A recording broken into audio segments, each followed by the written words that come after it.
Okay, we're very happy to have Jörg from University of Hamburg to come and give us a talk on Schur quantization. Thank you very much, and thanks for the invitation to come and give some seminar here. Yeah, so what I've prepared, there's, well, basically 3 parts. We can see somehow how I get along with the timing.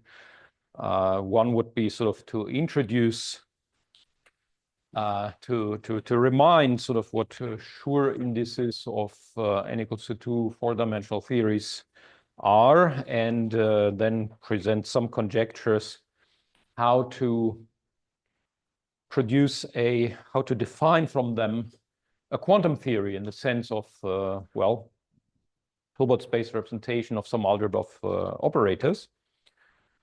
With some examples. Part 2 will discuss somehow how it's related to the IR picture, that is to BPS states and their counting. And well, part 3 would be about complex Chern-Simons relation.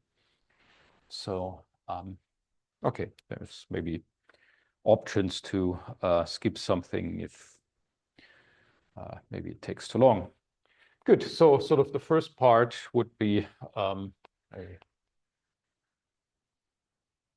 want to associate a quantum theory to Schur indices.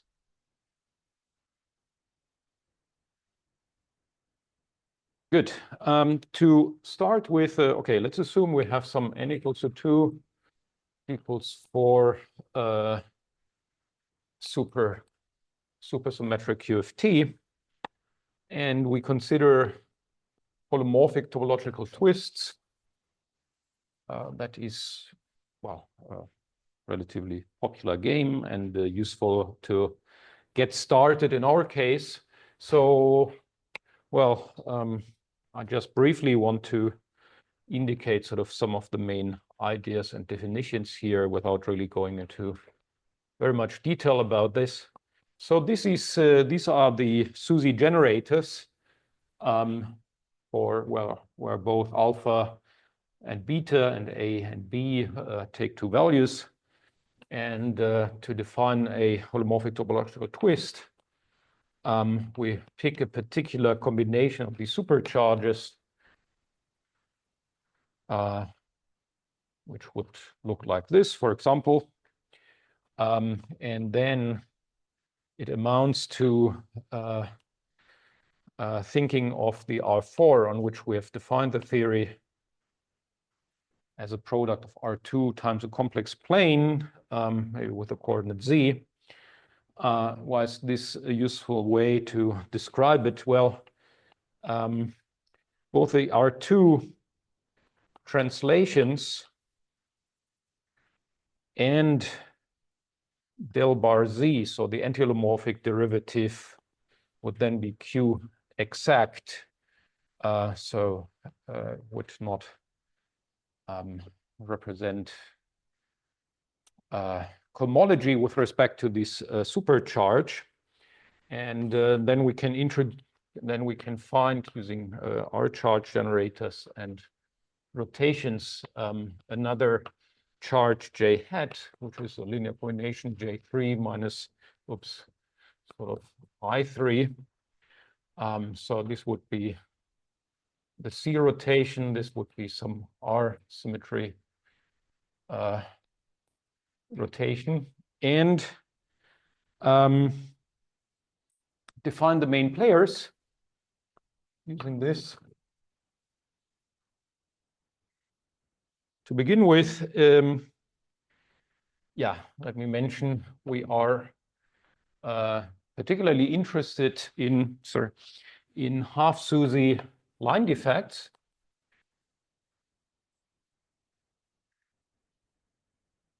A notation is going to be LA, so we're labeling them here with some labels A, which at some point I may specify more precisely. And they preserve the right half of the SUSY, they will actually commute also with our supercharged Q.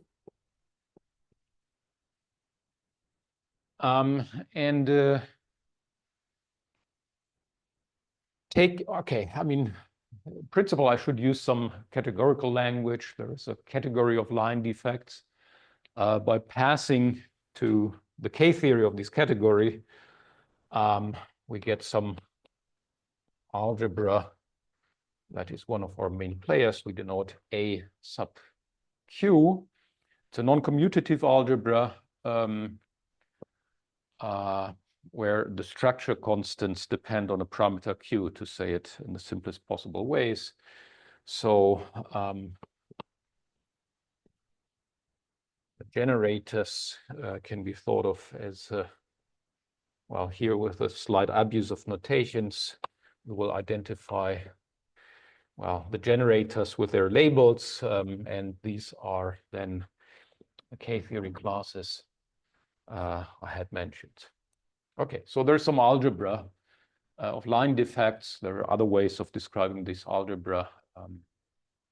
Okay, let me just say that. So that is the first of the players. The second is the Schur indices then. One way of defining it in some generality would then be, there are other ways of describing it which apply to somewhat more specific classes of such SUSY field theories like superconformal ones, but this here can be used quite generally. So we're taking some index of this form, where this here is the cohomology of our supercharged Q. And yeah, I guess I need a bit more space now. So you use this JTAG. What's the statement of JTAG coming to this Q? Don't say that. They commute. So the commutator is 0. the commute true. There was something missing. Thank you.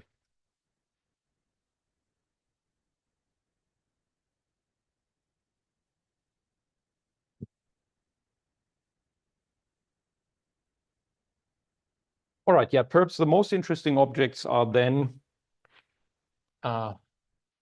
indices which depend on, well, indices in the presence of line operators. So at least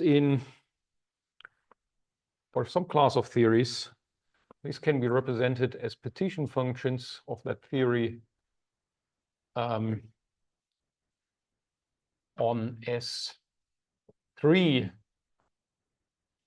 times S1 with some relation between the radii of S3 and S1 and some certain, well, R-symmetry background, which is such that there is, well, that the whole setup will preserve the relevant supersymmetries. I really can't and don't want to go into more details about these definitions. However, what I do want to indicate is the supports of the line operators. So if this here is our picture of S3, and then we have here our circle, then the lines would be wrapping that circle and would be localized, I mark it here with crosses,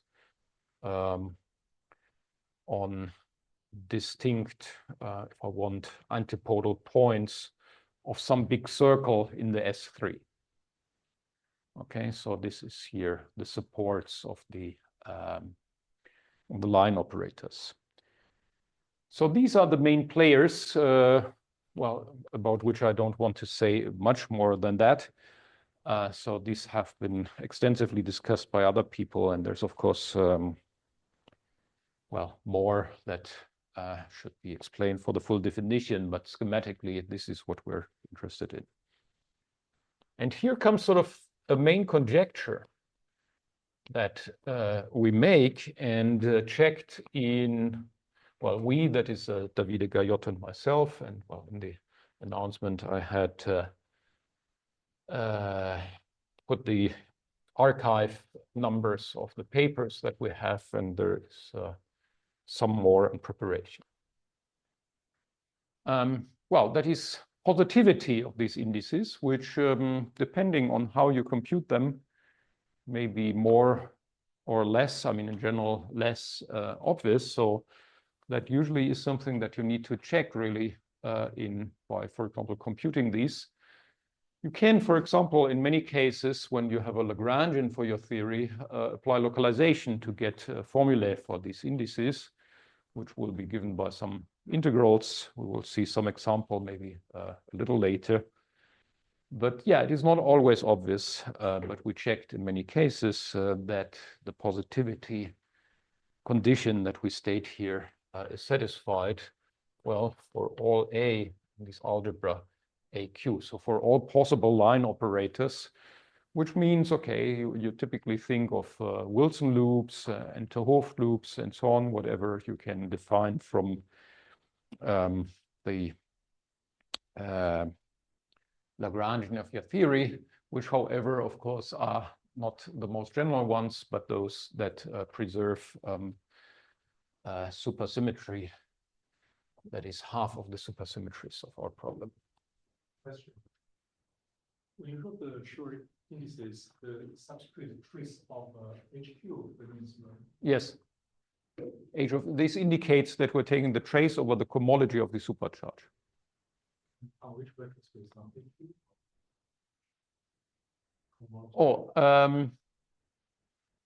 right. So this is perhaps what you can indicate in this picture, right? So we're considering for this representation, this circle as our Euclidean time. That is, it would be the Hilbert space associated to the 3 square. And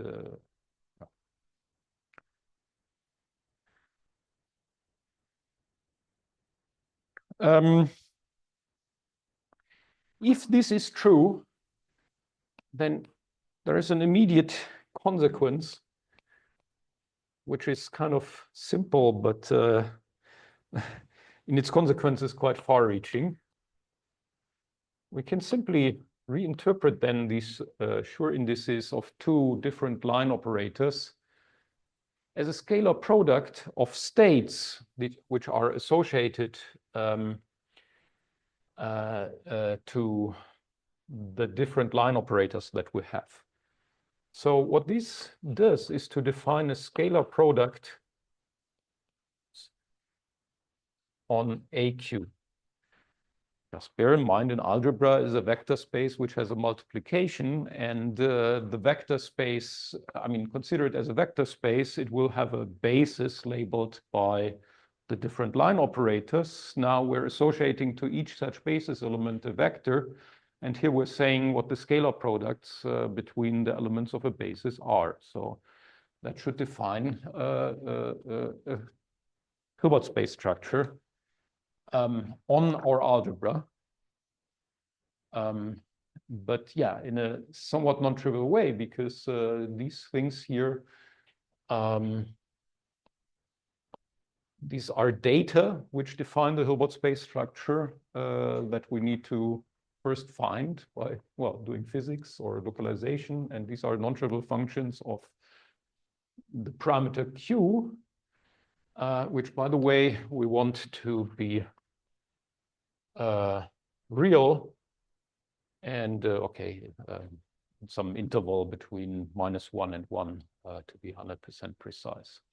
So that is sort of the range of values that we're interested in for certain reasons. Well, and so I mean, mathematically speaking, what are we doing? We're studying a particular class of unitary representations of our algebra AQ. In fact, perhaps the most canonical one that we could think of, because yeah, the space on which the representation is defined is just the underlying vector space of the algebra itself. And the fun or non-trivial part here is simply to equip it with a non-trivial Hilbert space structure. And that's where the Schur indices come into play. That's what they're doing. You could ask, of course, a reverse question, but maybe I shouldn't discuss this too much. Given the algebra A, how many Hilbert space structures can you find on it? Turns out that it's not so easy to find good Hilbert space structures for a given algebra A, and it's a bit of a magic that somehow the relation to the 4D field theory gives one in the first place, but a particularly nice one, and in some cases the unique one as well. Okay, so that is already a key observation or definition, but for the moment this is rather, well, abstract and maybe not too illuminating. But let me go on. There will be examples. I will elaborate a little bit on the special features that this representation of the algebra AQ, the algebra of line operators, has, and so on. But let me make one remark that will be important.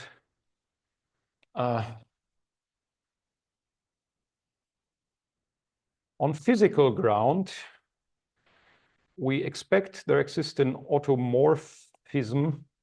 We denote rho of this algebra.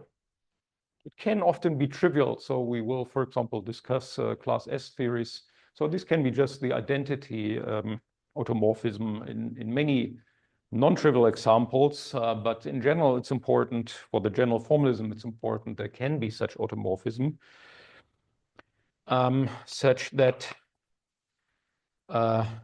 I, A, comma, B is the same as I1, the identity element, and then here we have the product rho of A times B.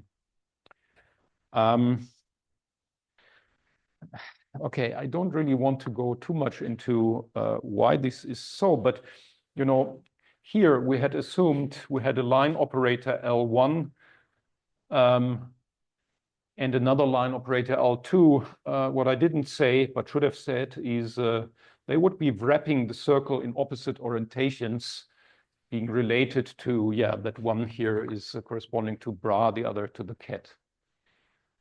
This automorphism basically is corresponding to changing that orientation, but at the same time, we would have to do a rotation with respect to this R symmetry by angle of pi, which has to do with the, I mean, as many of you will know, sort of in the supersymmetries that the line operators preserve, well, they come in family with the parameter theta, an angle parameter, the slope, which is what is rotated by this R symmetry. And if I combine the orientation reversal with the rotation of the slope parameter by angle pi, this is what leads to the definition of this automorphism rho. So this is what basically allows me to relate a line that wraps the circle in a certain orientation to the line wrapping it in the opposite orientation. And therefore, it allows me sort of to carry here the line from one argument, if you wish, to the other, where then here we would find the product of rho of this, the image of the automorphism rho with B. Maybe I indicate this by simply saying this comes from the orientation reversal plus slope rotation by pi. But you can maybe just also, well, you can take it as part of the axioms that we need to write down in order to define what we call a Schur quantization. Okay, so what then follows quite easily, let me maybe, yeah, not say everything here is, well, I said part of this already, algebra AQ. It's a Hilbert space, but space representation. The important thing I want to emphasize is it is generated from a gadget called spherical vector. And given what I've said, this is easy to see. So first, my notation is always going to be cat1. So the way it comes about is, yes, the basis for this Hilbert space by definition are the vectors A that are just generated from this spherical vector. What is the spherical vector? Well, I mean, my algebra A contains an identity element, and to this there is a vector associated. And this is the vector I simply denote as 1. And then by definition, the other elements of a basis for this Hilbert space are obtained by acting on that distinguished vector. It's distinguished because identity is distinguished in the algebra with the elements of the algebra that we denoted by labels A. It's very simple. Basic fact here about our algebra and its representation. Well, all the other things are also very simple. Right. Your algebra A will be just the algebra? That's right, yeah.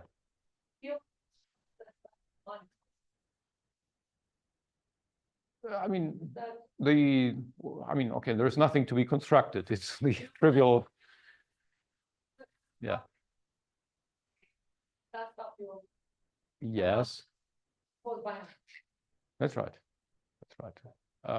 I mean, it can be a non-trivial thing to be constructed if you are considering representations of all that objects and the algebra on auxiliary Hilbert spaces.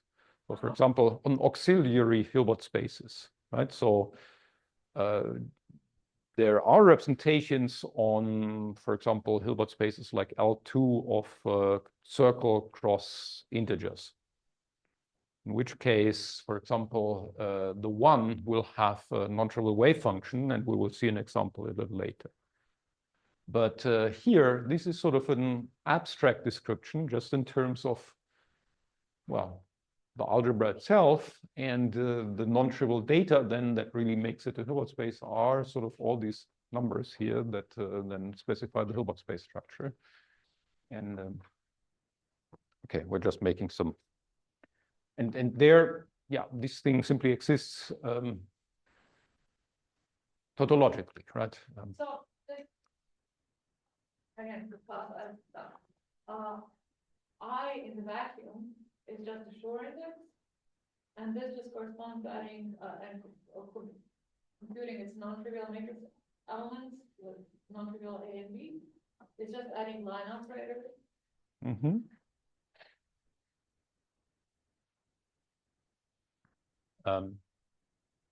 Yeah, for now, yes, but okay, maybe we should come back to that. Good. Let me note that this Hilbert space really as a representation is a representation of a double formed out of the algebra with its opposite algebra.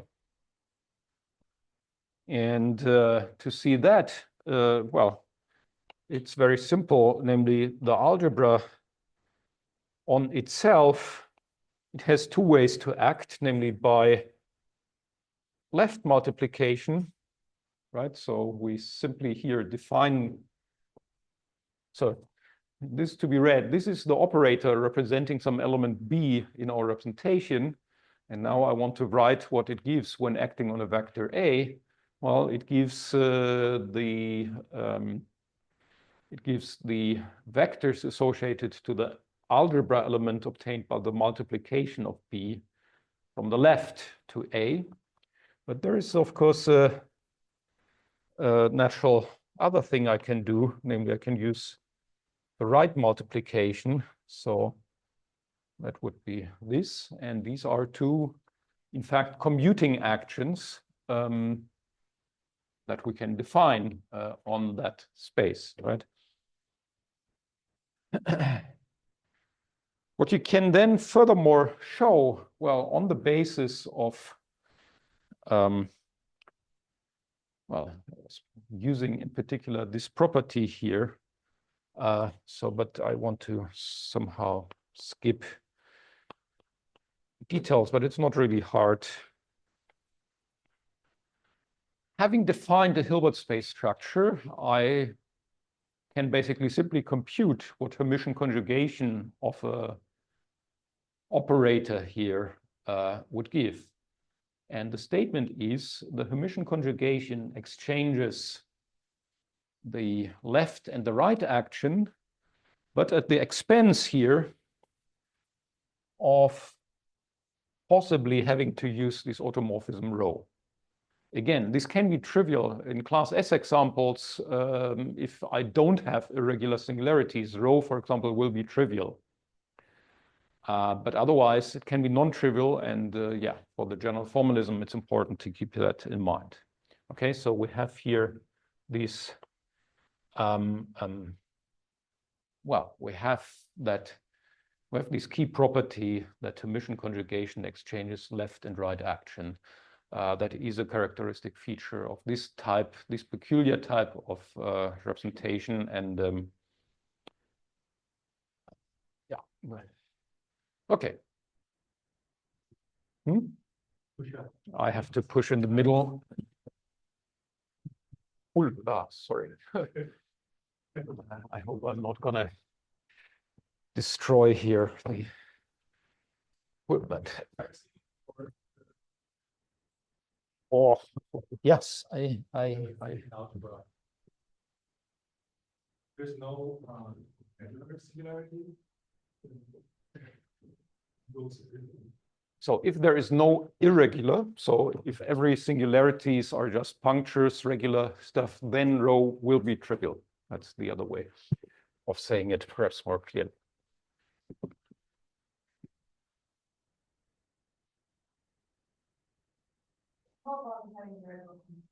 Yeah. And well, it's in a way sort of it's simple to understand. Irregular singularities, they have some structure. For example, you can represent them in terms of triangulations, in terms of having marked points on the boundary. And then the rho would rotate basically the points on the boundary of an irregular singularity. Okay, but that's really peripheral to what I want to say, just to indicate somehow when in examples the rho can be non-trivial and when it is trivial. Good, let me tell you some simple examples and maybe then a not quite so simple one. Of course, the whole story can get quite non-trivial when the algebra is getting non-trivial. And but what certainly is very simple, but can serve as a nice building block is, for example, pure U1. Then we have an AQ generated from Wilson and 't Hooft lines from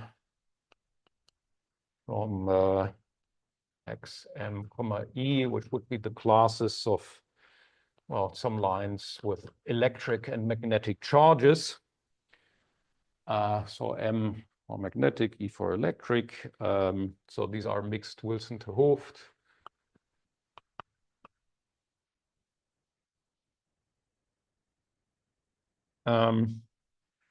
And yeah, we would find a very simple algebra. I just want to specify that in this case, which is like so.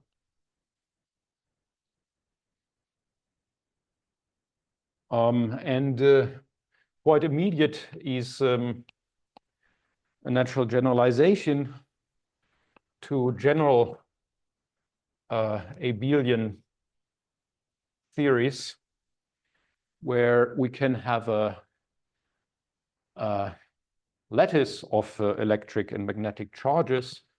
So we just say we have a charge lattice denoted gamma, and then generators associated to elements of the charge lattice having relations where, yeah, we need a pairing, skew-symmetric pairing on that lattice, and then these are the simple relations that we can find. For that case, I want to, well, I can say, can simply state that the Hilbert space, which would do the job, which is the one from the Schur quantization, simply would be the L2 of the gamma. Okay, something very simple. What's the spherical vector? I mean, all this is really very simple, like exercises to check. This would be what corresponds to the origin in the lattice. Okay, so to make that clear, let me just write. It's the zero vector of this lattice that this is associated to. And then we have this automorphism rho. For later use, we call it rho abelian to distinguish it from the possibly non-trivial rows that appear in non-abelian situations. Which would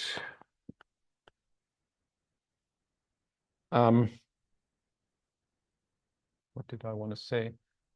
Sorry. So here, basically, in this example, I'm identifying the labels with these charge vectors gamma, and therefore, well, I can simply state that the automorphism rho would be basically the parity inversion. And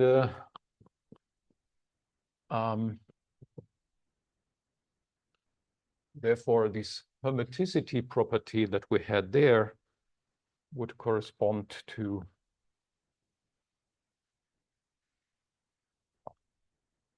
this relation, so that the Hermitian conjugate, well, replaces the left and the right action, but also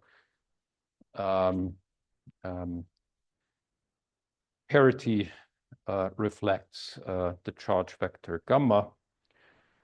And the key property of the spherical vector, which is then here in this example denoted by 0, I mean, this would be playing the role of the vector 1 in our situation. That is easily checked, because what you can easily convince yourself of is that when acting on 0, the Hermitian conjugate of this x, it would act by translating to gamma, which is the same as what x gamma would do. Okay, so this maybe is just something, well, perhaps worth remembering, because in a sense it will appear as a building block for basically IR formulae for the Schur indices a little later. And let's now maybe start a slightly less trivial example where I want to write out what we get to a certain extent, which corresponds to superQED2, that is, yeah, the abelian U1 gauge theory with 2 flavors. with that supersymmetry, in which case one can show, don't ask me too many details here, but well, it's not so difficult ultimately. Basically, we also here have generators corresponding to the Wilson and to Hooft loops that we can define in the super QED2. But what is slightly non-trivial is to figure out the relations that these generators satisfy. So we just introduce names for them, U plus minus and V, where V will be the Wilson line. And those are, well, to Hooft as well as Dionic loop operators in physics. And relations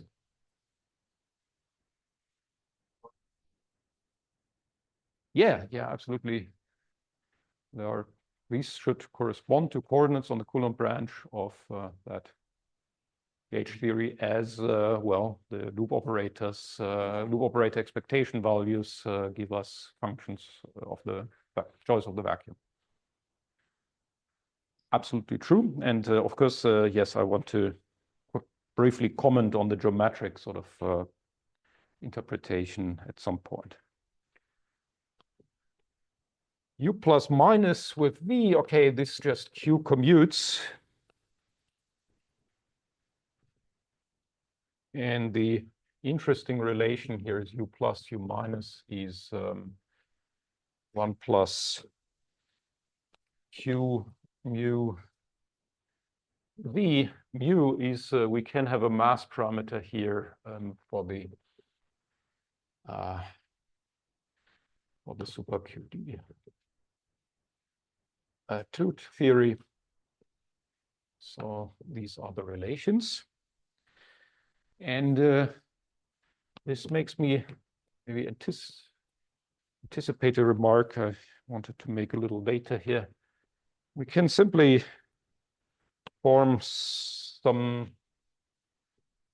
oh, I need a -1 here, some simple combinations of those generators. And well, the notation will indicate where it's going, namely quantum group. Like that. And well, you can check that from these relations, it will follow that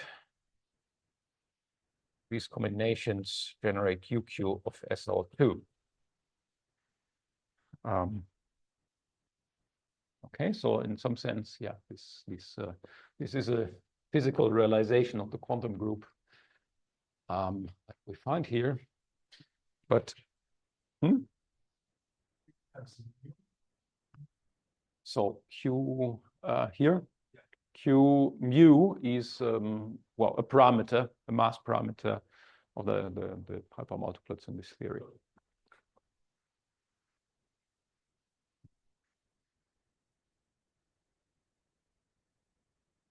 Let's say Q equals to 1. What's it? Let's say Q equals to 1. This is yeah, Q equals to 1, of course, will correspond to the classical limit. And okay, this, of course, is usually a bit tricky. So we assume here Q not equals to 1 generically. And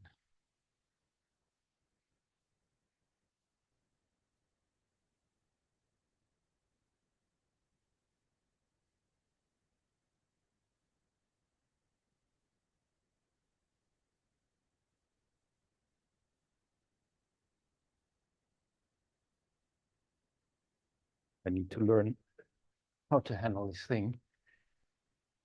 Sorry. yeah, that's something like these side. This is better? Yeah. Oh, it even has a much better result. Yes. Thank you. This looks nice. Good. Anyway. Well,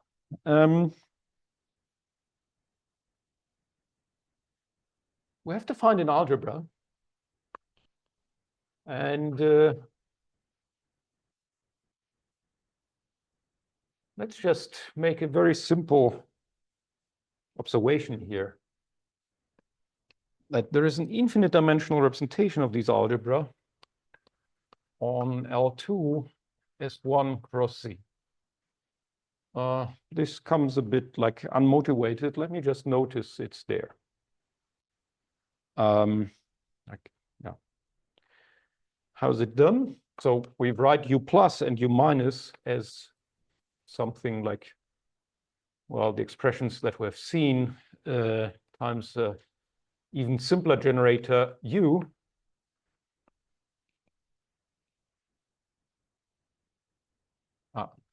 Here I want U inverse on the left.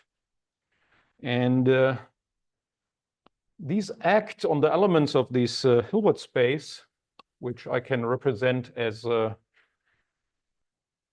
families of functions Gn of a coordinate on the circle as follows: Gn plus 1 theta plus I h bar, and V would just, as we may find natural, be represented as pure multiplication operator, where we have some factor q to the n and some factor e to the I theta multiplying Gn of theta. Okay, with these formulae, I've defined, well, you check the relations, we have defined the representation of these algebra. And I want to argue that this is a Hilbert space representation of that algebra, which is isomorphic to this Schur representation that we've defined very abstractly in terms of what is generated by the action of the algebra from a spherical vector. In order, so here we have fixed the Hilbert space, which is just the usual one, so the usual scalar product on L2 of S1 cross C. We want to complete it to a representation of this double. Okay, so how do we do that? We set a twiddle to be just the adjoint of rho of a dagger for some rho, which again just comes a bit, well, which looks ad hoc now, but I hope the punchline will be clear in a moment when I make the link to the quantum field theoretical Schur indices.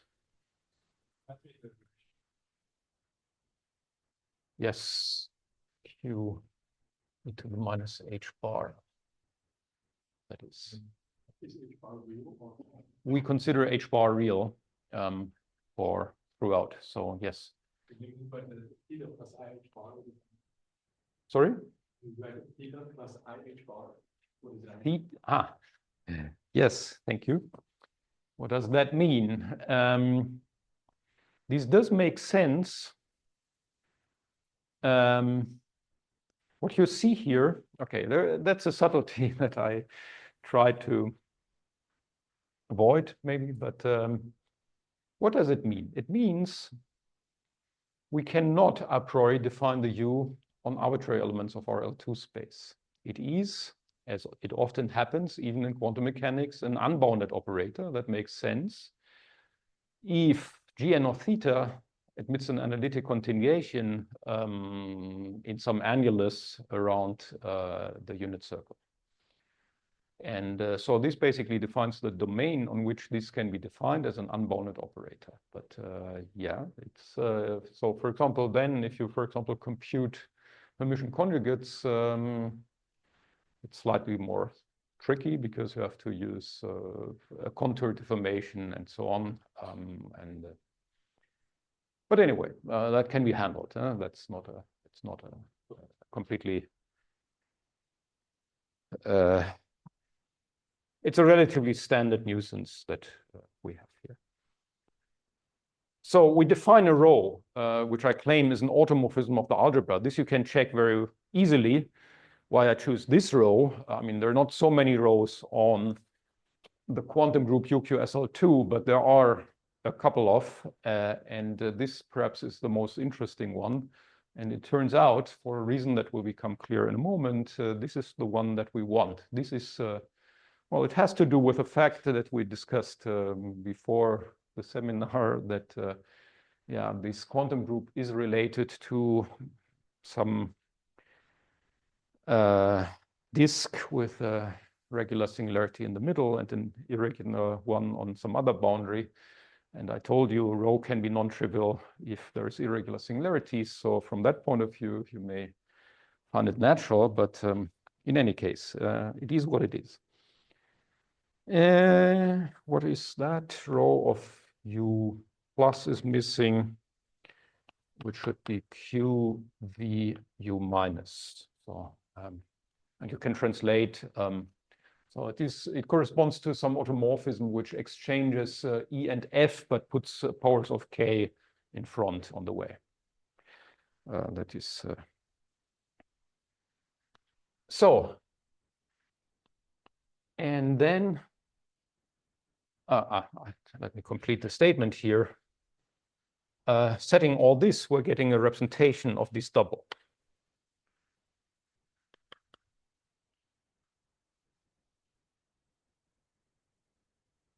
Right, one was written down explicitly, the one for AQ, the other one was implicitly defined through this formula in terms of the Hermitian conjugates of our original generators.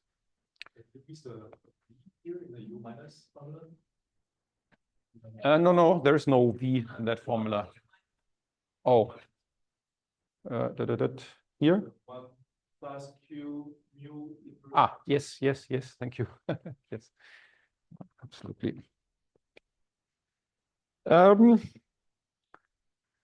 Now, what did I want to say? So I wanted to say the condition A1 equals A2 1. You know, we've written down everything. Now you can solve this condition by computing what A twiddle is by making some ansatz for the wave function.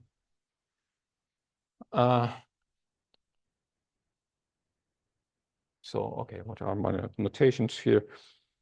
Yeah,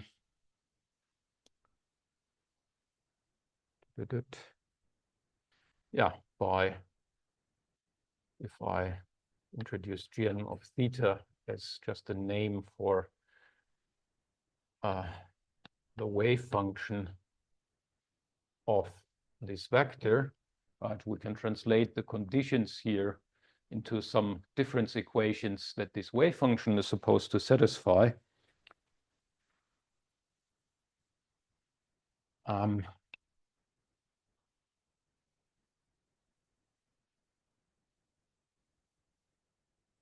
This wave function would have to only have a component when n equals to 1, and phi of theta is solve the conditions and find something a bit more complicated now.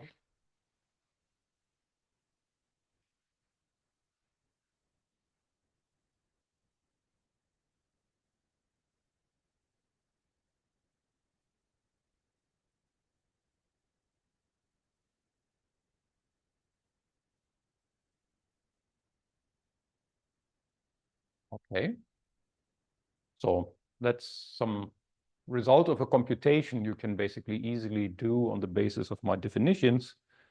And what's the main statement I was after? You can then simply compute the norm of this spherical vector and find some integral. You have then, of course, to integrate over theta. So it is, well, integral d theta phi of theta absolute value squared. And this is the Schur index of SQED2, as you can check by doing localization for this partition function. So what this simple example is supposed to illustrate is, yeah, how basically this simple representation theoretical mathematical problem, in the end of the day, gets concretely related to actual formulae that with completely different technology people have obtained for the Schur indices of these n equals 2, d equals 4 supersymmetric quantum field theories.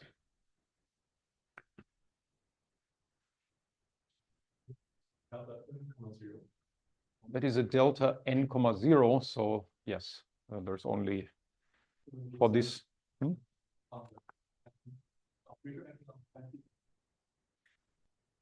What? No, sorry. This is just the Kronecker delta. So it is just there's no operator here. This is the ordinary multiplication of complex numbers here.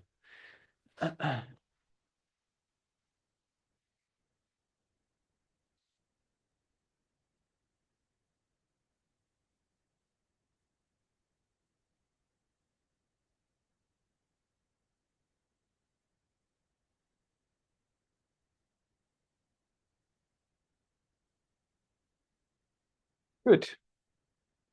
That basically ends sort of the basic introductory part to the Schur indices. I want to say something on the IR picture next. IR picture meaning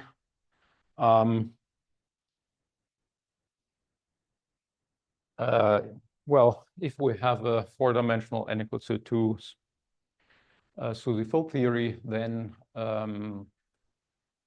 well, famously following Cyril and Witten, many others, it has a effective description in terms, well, in the Coulomb branch, in terms of some abelian theory. And in particular, we expect following, well, Gaiotto that the algebra of line operators, that is a key player here, and many related objects also have then some effective description in terms of this abelian theory associated to the Coulomb branch. So it's about effective descriptions on Coulomb branch, to say it briefly.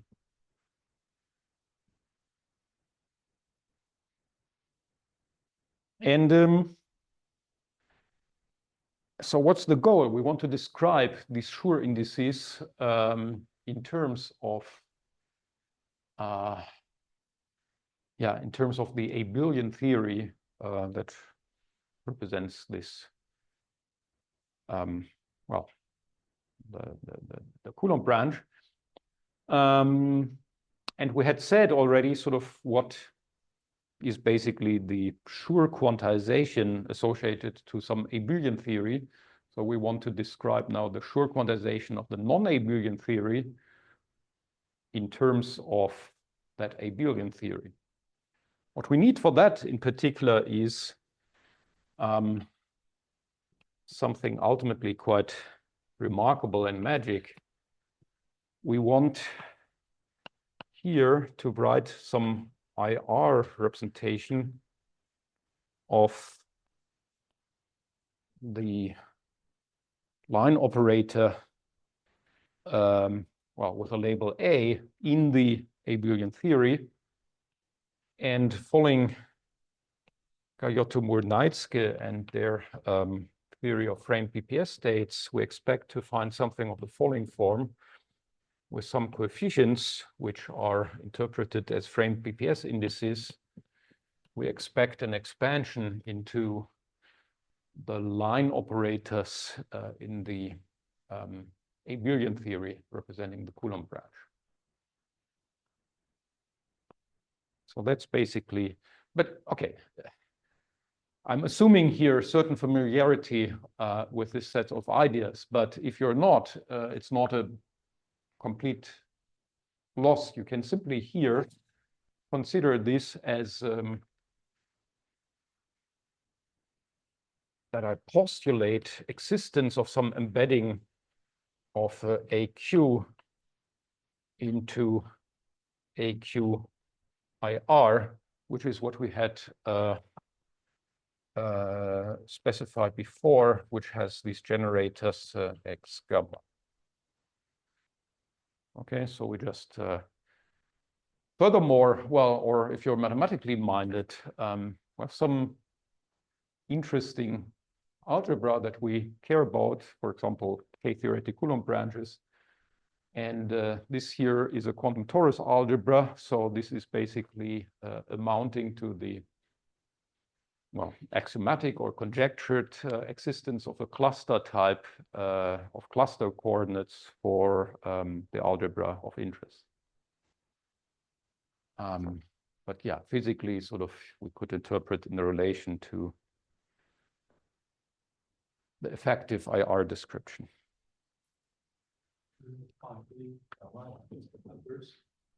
Yeah, I want to, well, these are supposed to be actual integers because they should be the dimensions of spaces of rank BPS states. However, they will, in general, and that was the next remark I wanted to make, depend on here the choice of a point in the Coulomb branch and a slope parameter, the slope specifying the precise supersymmetry that the line operators preserve among the well, among the supersymmetries of n equals to 2. However, this dependence is supposed to be locally constant. And there is then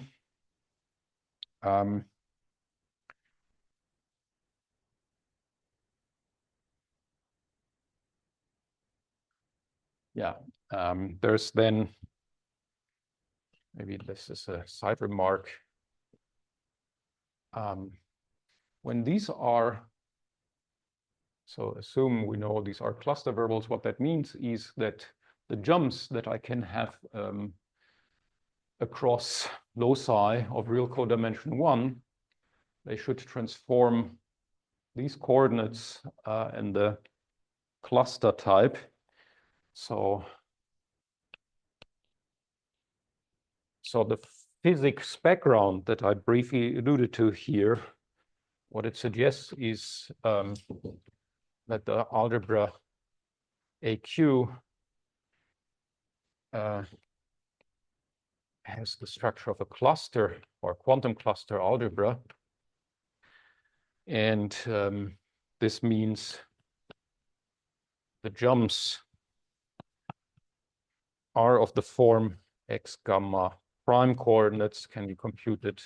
Well, now these are, of course, meant to be the corresponding quantum formulae with some q to the something, which I forgot here to note. X gamma.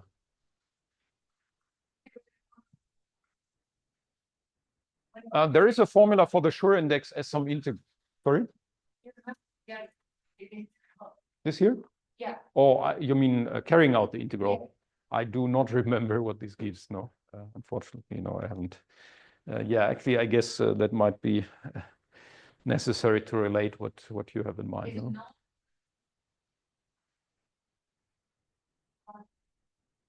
It's a class S realization didn't happen.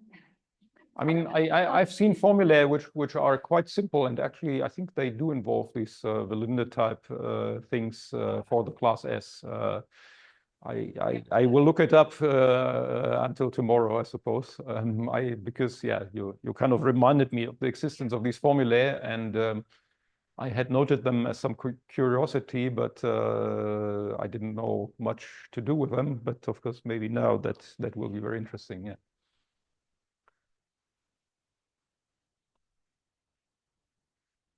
Okay, just, I just want to say that this description here is basically, it is meant to represent, so think classically, right? So then these are, then we have the Coulomb branch of the three-dimensional theory that we get by taking the four-dimensional one and compactifying it on a circle, right? As a classical Poisson variety.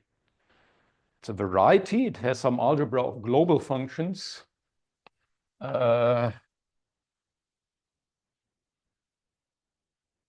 On this moduli space, which is associated to our theory. And yeah, as a variety, it has some algebra of global functions. And on the other hand, it has local coordinates, local cluster type coordinates. The charts are basically labeled by chambers in this product of Coulomb branch with the circle describing the slopes. And within each chamber, I have such a decomposition with certain coefficients phi gamma a. And the change of coordinates between different chambers is of this cluster type. Okay, so that is here it's the 4D Coulomb branch. So here, let me emphasize 4D, whereas, I mean, that is, okay, sorry, I'm here, yeah. So what you may know is this GMN picture, we have the 4D thing, then when we compactify to the 3D, then we're seeing first the dimension of the Coulomb branch doubles in the 3D. It has for a large radius of compactification this integrable system structure that is a torus fibration canonically defined by the Seibel-Witten theory over the 4D Coulomb branch. But then this has a hyperkähler structure. We could take what is called the conformal limit, which takes the radius to 0, scaling the twistor parameter in a correlated fashion. And that gives me something that is, is a Poisson or symplectic hypercomplex variety. And this is what represents sort of this 3D Coulomb branch that we're talking about here. 3D.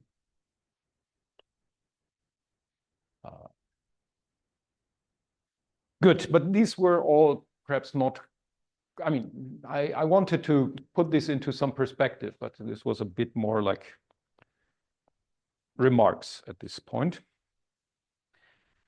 Now, what I want to explain briefly is how we can, I mean, there's a very neat way of producing a Schur quantization basically from this abelian thing, but involving some sort of beautiful object. So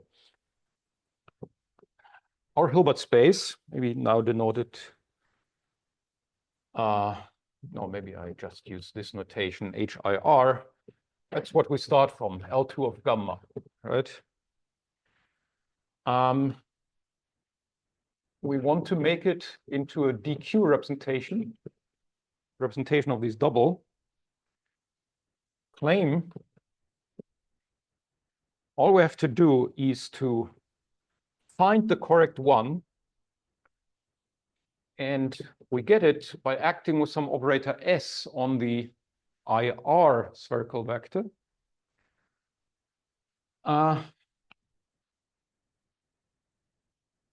With S satisfying some magic relation, which is this here, rho abelian F of rho of A. Okay, so if you wish, you can read it as that S conjugates the FA, which can be expanded like this, into what we get by, okay, well, applying the automorphism. Maybe you can think of it being trivial as a warm-up to F, and then applying the rho abelian, which makes all gammas into minus gammas. This under certain conditions, and I really don't want to go into such technicalities now, it defines the S. But on the other hand, you can also argue, what's it? the state 0, this is what corresponds to 0 in the lattice gamma. So that is the origin of the lattice. And according to our philosophy, well, there are what corresponds to it is the identity element of the abelian algebra. And the Schur quantization associates to it a distinguished vector. This is the spherical vector, basically, of this abelian algebra AB. So the gamma we identify with the abelian. I had at some point written out it in generators and relations, right? So this is related. This is generated by the x gammas with a relation x gamma times x gamma prime is q to the something x gamma plus x gamma indexed by gamma plus gamma prime.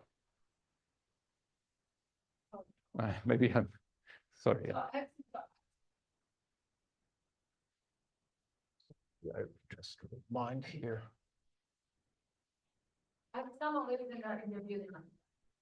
Yes. Yes. Sorry. So, right, it is building somehow the non-abelian story in the Hilbert space of the abelian story. That's the goal. That's the philosophy of what we're doing here. So you have to choose a patch first. Yeah. This formula sort of represents some global functions on our moduli space of vacua in terms of the local coordinates in a patch, which are the x gammas. So these are local cluster coordinates. And also that zero also with respect to that choice. No. Well, you know, my coordinates are labeled by the elements of a lattice, but there's the trivial function, which is just the constant function, which is one of the coordinates. I mean, it's not an interesting coordinate, but it's a function. It's a function. The constant function is a function. That's all that we. Do you have both another indication or? Yeah, I would say so, because I mean, after all, this algebra is very simple. The Schur indices will be just Kronecker deltas in the purely abelian story. So to get something non-trivial, I do need this main ingredient. And then here comes the second bit, right? The second bit involves this S. And as I was about to tell you, this is a famous guy. It's called the spectrum generator of GMN. Hence S.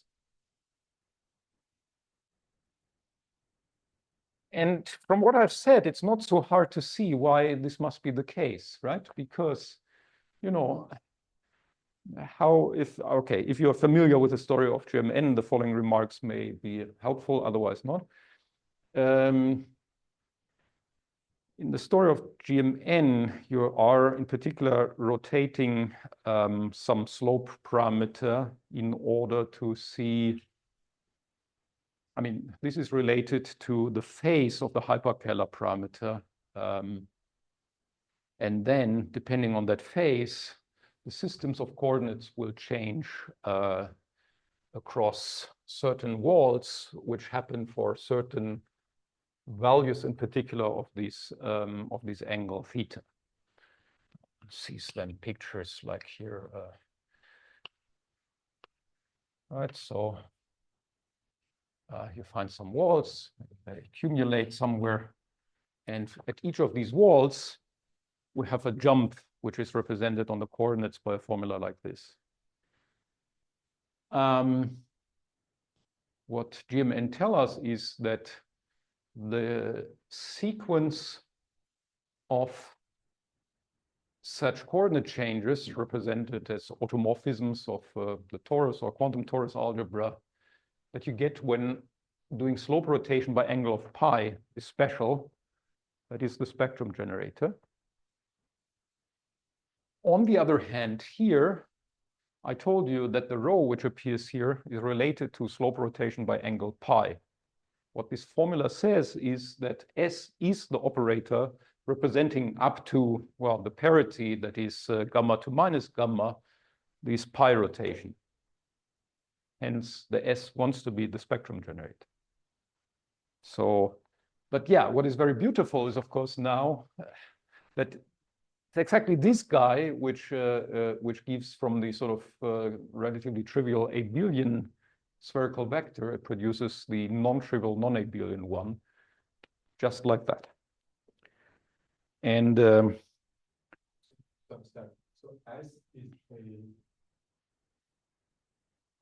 S is an automorphism? Yeah. It's an automorphism of this torus algebra or quantum torus algebra generated by the axis. That's it. And yeah, the main claim that goes with that is that indeed then this 1, 1, if I just use this formula, it will give me the IR formulae of the Schur indices. Well, to a certain extent, this was already part of the story of these formulae of Schur indices by Cordova, Gaiotto, and Schau. But yeah, what is kind of, I mean, the small new aspect here is that it receives this quantum theoretical interpretation.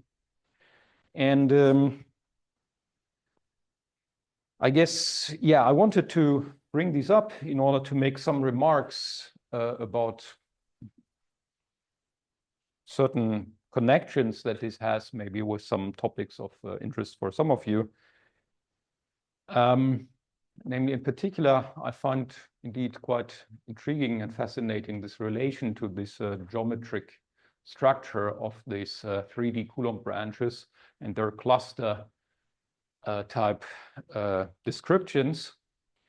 And in fact, these two ingredients really, they, I think, go quite deeply into the geometry of the relevant hyperholomorphic Poisson varieties that are of interest here, because there is more than if we, there's more to it than what we see here, which is simply the existence of cluster type coordinates, which have these simple changes of coordinates between different charts. In fact, for example, in order to see that this relation here, which is really a nice and magic one, that it actually defines S, we need this here to have certain nice properties. And for large classes of the Coulomb branches that are of interest here, this is related to things like canonical basis, that's the name of the game in the math literature, and or probably the mirror symmetry of these Poisson varieties, because with a mirror symmetry connection, you can argue that such things here do exist. There are some rather strong mathematical results in the literature about existence of canonical basis of that form for cluster varieties due to Ross, Hacking, Kiel, Kontsevich, I believe, and they have quantum versions by Davison and Mandel. And furthermore, what the package that these works provide are very nice properties, namely in particular, these have a tropical labeling. The label A can be chosen to be a charge vector like gamma itself.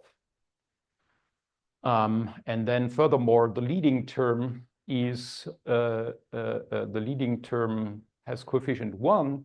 So there's a kind of triangular structure. This triangular structure allows one to argue that this equation can always be solved, and so on. Furthermore, then, yeah, the other terms, that is what means triangular structure, are sort of only containing gammas from a positive cone in the charge lattice. So all this is, to a certain extent, backed up by strong mathematical results that exist. And these do feed in here in a way in order to get all that we need for making basically this approach to the Schur quantization work. And to round off sort of this, let me maybe as a possible subject of discussion with some of you at a later stage, mention that I stumbled across some proposal of Pierre Bousseau, which seems to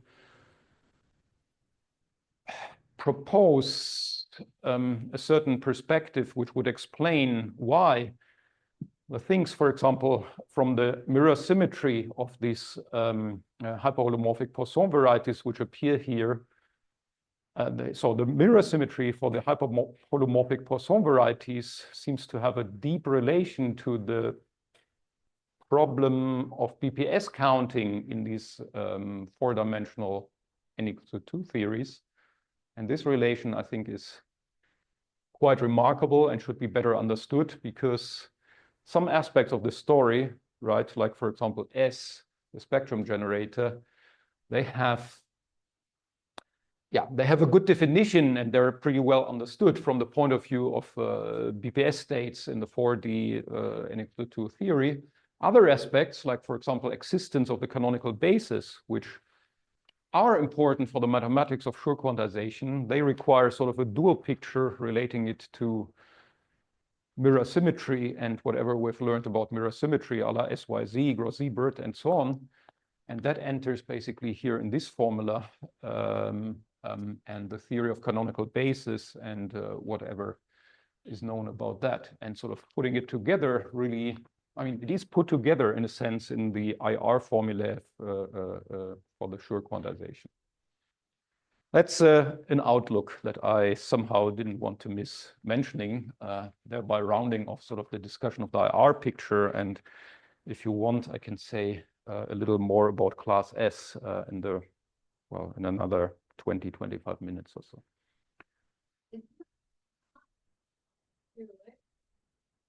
I mean, canonical basis for quantum groups, or do they have some kind of positivity? Yes and no, perhaps I should say. So canonical basis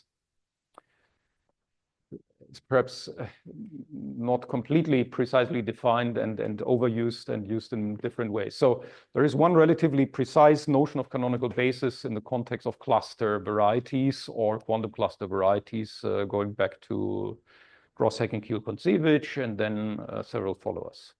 There's, on the other hand, in the quantum group context, the notion of canonical basis. Now, sort of, you find me slightly embarrassed. I'm not sure if these notions of canonical basis are directly related. I think, to the best of my knowledge, well, I mean, this is simply not clear, right? So it's, here somehow cluster context is crucial. Whereas, as far as I know, what you probably have in mind is like Kashiwara and so on, a canonical basis. I think they existed before people were doing cluster stuff. Maybe it's like maybe not the group is unipotent group as a cluster chart. And it's likely something along these lines might relate this. So Lustig is a total possibility study, and there's all available.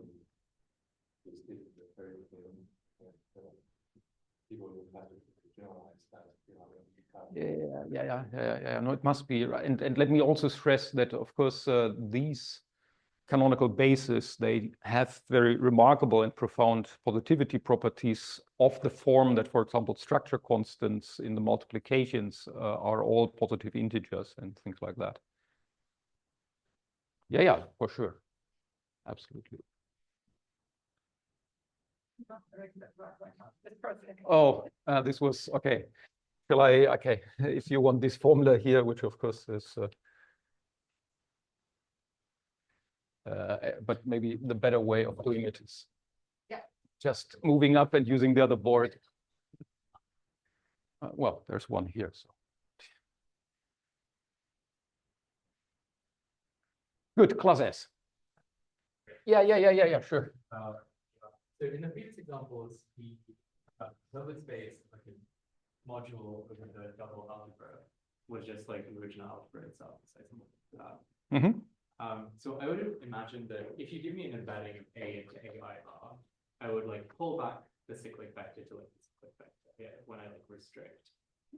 Pull back, can you, I just didn't get it. Yeah. Of, like, one guy would be the cyclic vector of the other. So it's like a bit weird to me that suddenly I have to like introduce this operator S, which transforms the cyclic vector of the IR guy into the cyclic vector of A. No, it would simply not be true that the cyclic vector for the IR story would satisfy the, okay, then I misunderstood your question. So I think it's more like, in my head, my intuition is that because like the underlying like Hilbert spaces are just like the algebra itself thought of as a module of A times AR. The cyclic vector is like the constant function. Right, yeah. But so somehow if you give me an embedding of the algebra as A into AIR, the constant is certainly like restrict to the constant, right? And so I would have assumed that like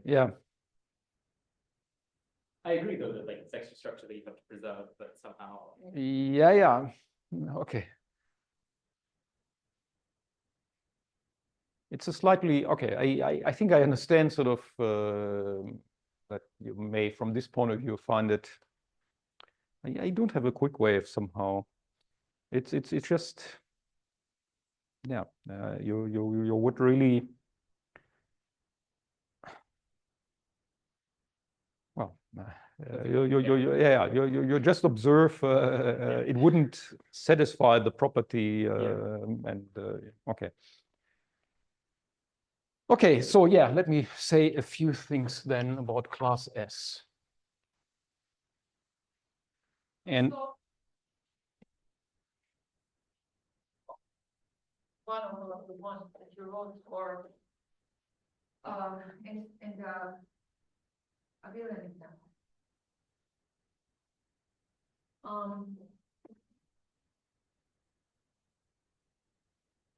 You don't have a spectrum generating interpretation of it?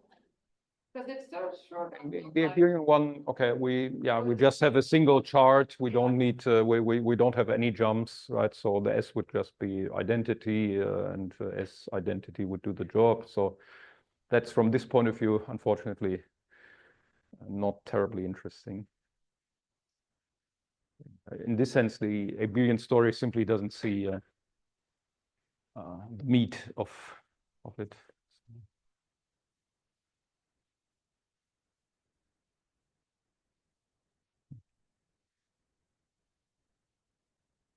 All right, so many of you would be probably introducing class.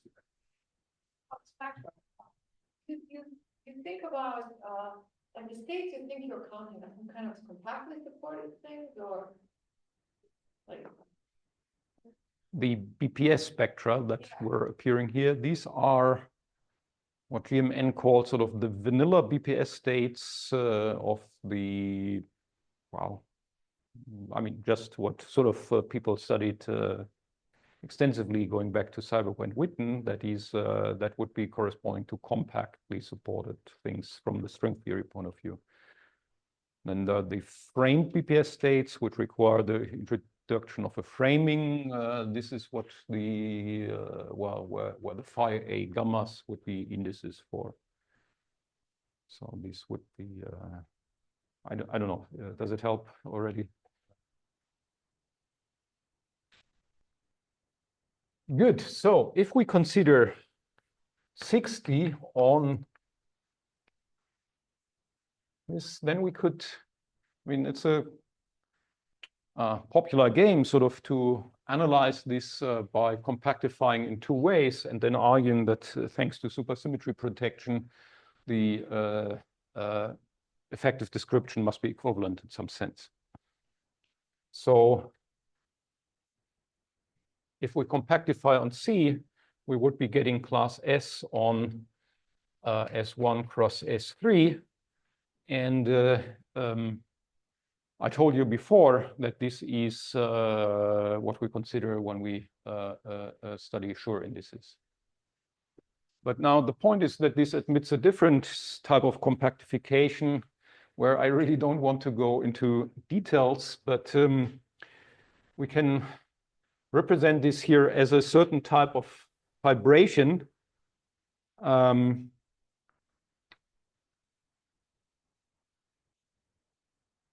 over a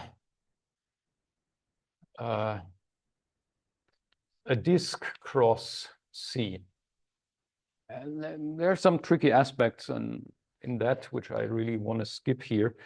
But the upshot is we're getting Kapustin-Witten theory, that is the topological twisted n equals 4 super Young-Mills on C cross D.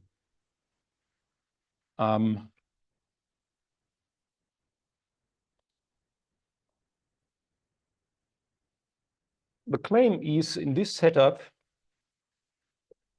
in either way, we can argue that the corresponding algebra that I denoted AQ is the skein algebra. And to introduce it, well, almost everybody simply draws this picture like that, which is giving the rules for figuring out the algebra relations, which will look like this. So with this here maybe is a L1 and L2. And if I apply these rules to all the intersections on a Riemann surface where this here specifies the order in which I multiply, so corresponding sort of to L1 times L2, maybe, then it tells us how to express the product in terms of what we're getting in terms of the things associated to the lines that we define by resolving the intersection according to this picture. This is the way for choice of SL2? Yeah. I should have said here A1. So if we consider class S, in general, we would have C, G. And here we consider the case, thanks for reminding me that I specify this, the G is A1 or SO2, considering. And yes, then we have this simple skein algebra, but in other cases, we also find a skein algebra with more complicated relations coming from the higher rank the algebras. Good. Sorry? Are they somewhere written outside of type A? Yeah,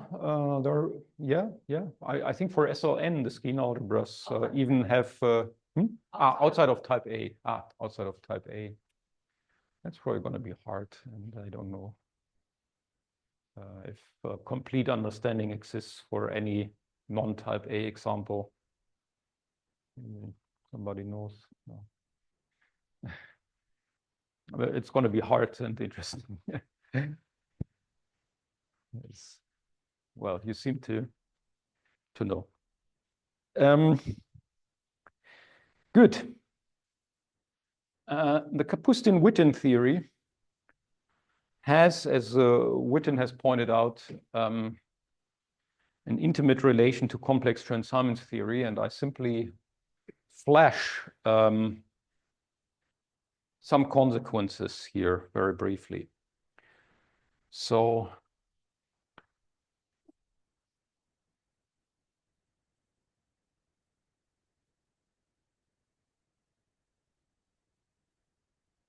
namely, basically in the schematic form. So, well, let this be the caricature of the disk, which I draw in a sort of stretched form in order to indicate that if I here focus sort of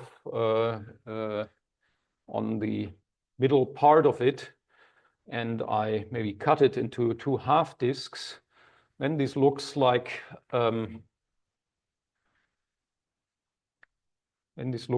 interval cross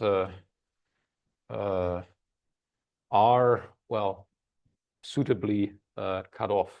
So the Kapustin, what Kapustin and Witten or Gaiotto and Witten and so on are telling us is that Kapustin-Witten on this here, where here this is interpreted then as time, is related to Chern-Simons theory for one of the boundaries and the Chern-Simons theory for another boundary. And if I want the proper reality properties, then the A and the A bar are complex conjugates to each other. To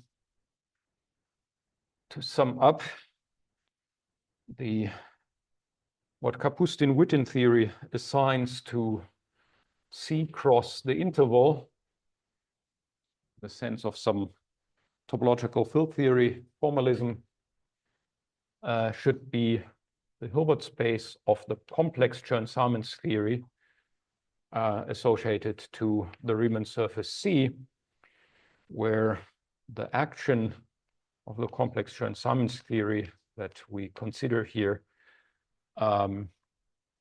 is we take the usual Chern-Simons, but we insert a complex connection A now, and we add the complex conjugate where everything is complex conjugated, and S is proportional to the parameter previously called H bar. So that is, defining complex Chern-Simons theory. What we're saying here is the Hilbert space of the complex Chern-Simons theory should be what we get by cutting the disk basically in half, and well, then considering here what is the space of states that that we see, that you can see upon this cutting, that is the space of states associated to the interval, or if we do the reduction to the interval in order to get a three-dimensional representation, then it would be what the complex Chern-Simons associates to the Riemann surface C. And it is one and the same Riemann surface throughout, right? We have, it's only one such Riemann surface. So, I understand. So the on the picture, the disk. This cannot be raised. Okay. Yeah. Okay. So on the picture of the disk, we do take the middle part and the boundary of the disk, we have the straight line. That picture. The boundary of the disk. No, okay. Yeah. So good. Let me use color, right? So here, this becomes this, and so on. This is, sorry if I drew it in a confusing way. This was just meant to be a kind of looking glass to pick out here this middle part. So what does the CI mean? Oh, this, okay.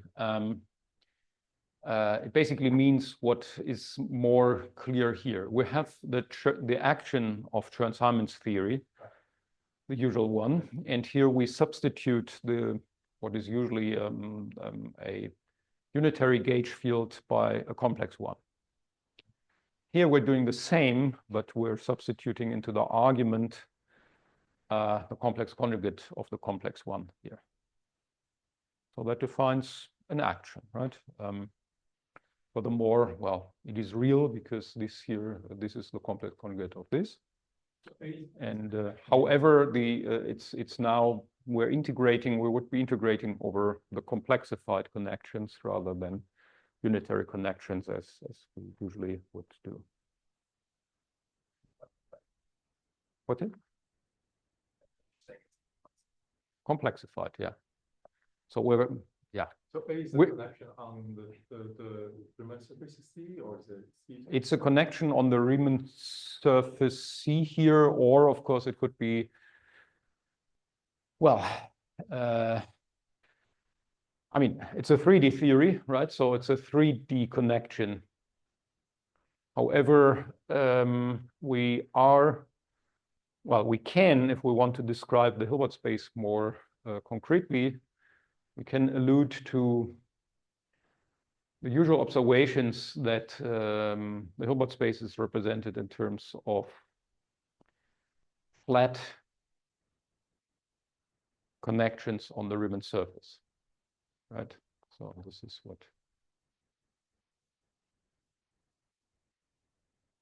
Yeah, is it? Okay, so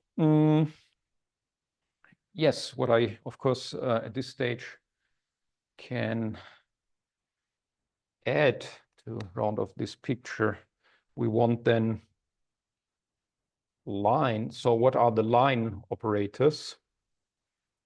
For this, the abstract labels that we used, A would be replaced by a pair R for a representation of SL2, finite dimensional, and gamma, which is a curve on the Riemann surface, and then what was called WA would correspond to the trace in the representation R of the path-ordered exponential, also known as holonomy of the connection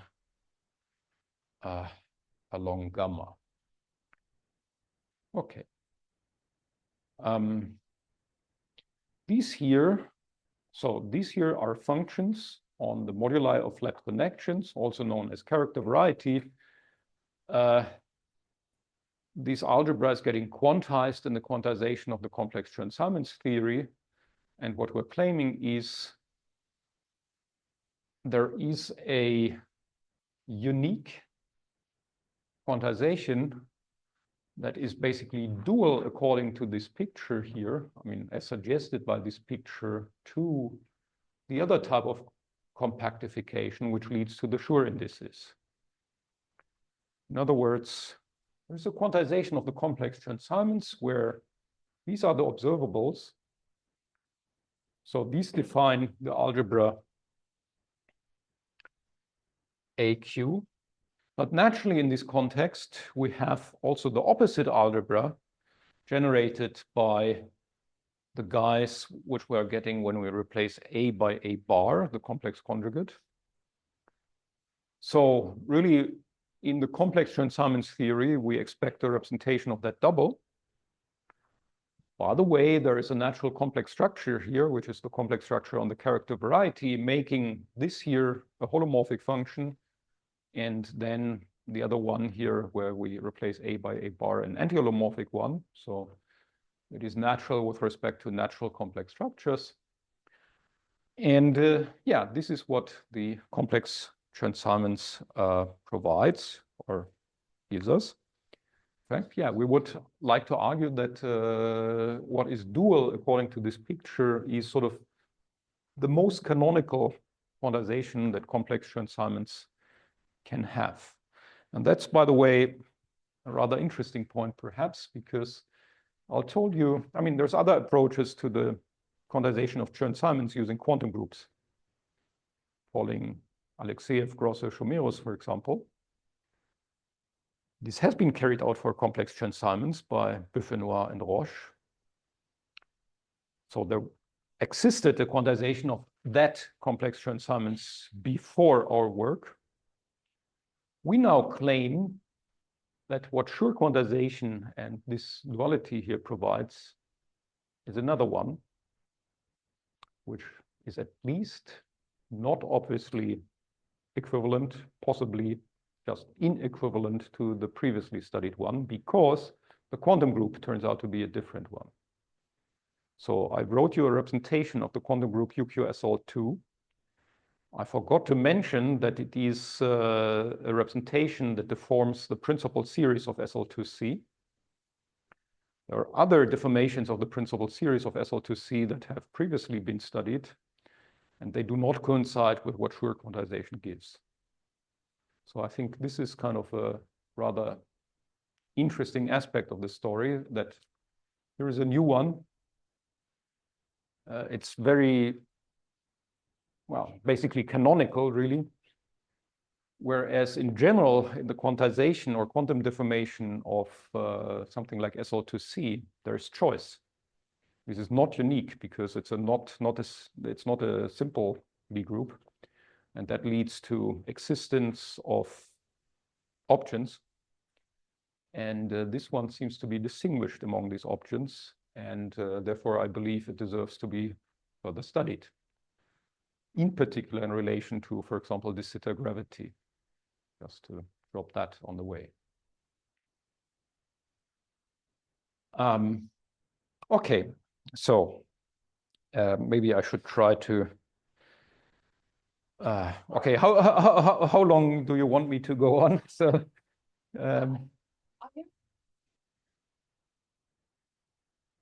from the boundary perspective,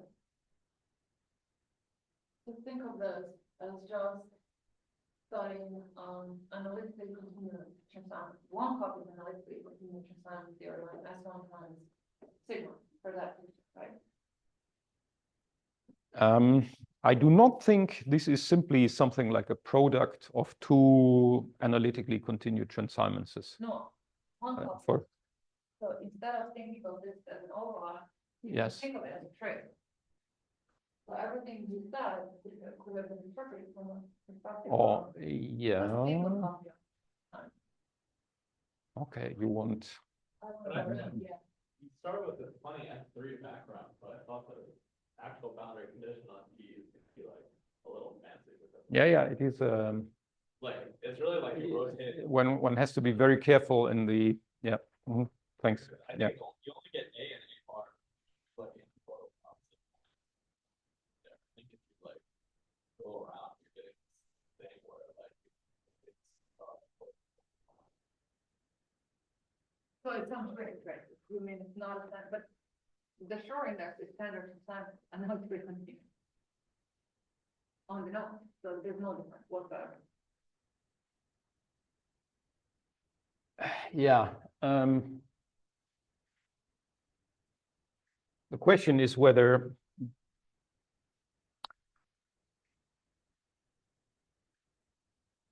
the Schur index that you are referring to is literally the same one as the one this talk was all about. Let's check. I must, to my embarrassment, confess I'm not sure about that. It could well be.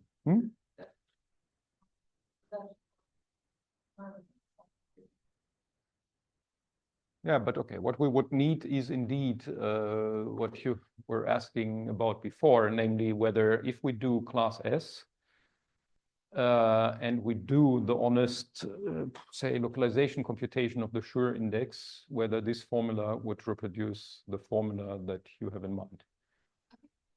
You have to some people represent. Oh. Yeah. But that is it's like the McDonald polynomial stuff. Yeah, right.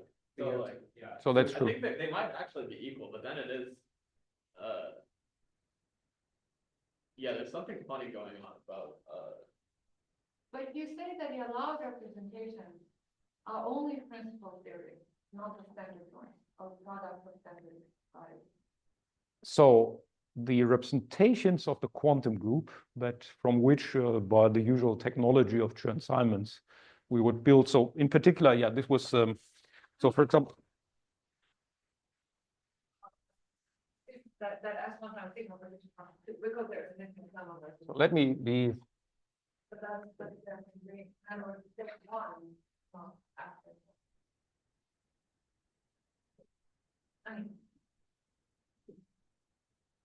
Okay, so this is what you have in mind for the space of conformal blocks, say for an n-punctured sphere. This formula, I would claim, describes this space if these are principal series of UQ SL to C are Schur. Okay, so I basically defined you these representations in terms of generators, I mean, in terms of the action of the generators EF and K. But these are not those that, for example, Bichenois, Roche, and so on. The definition? Okay, well, I would have to repeat the formula that I wrote. These were defined in terms of E was something like Q, V, U minus, I believe, Q to the minus 1 minus Q. And these were difference operators acting on, so this was realized on L2 of S1 cross Z, right? So we're having infinite dimensional stuff. Okay.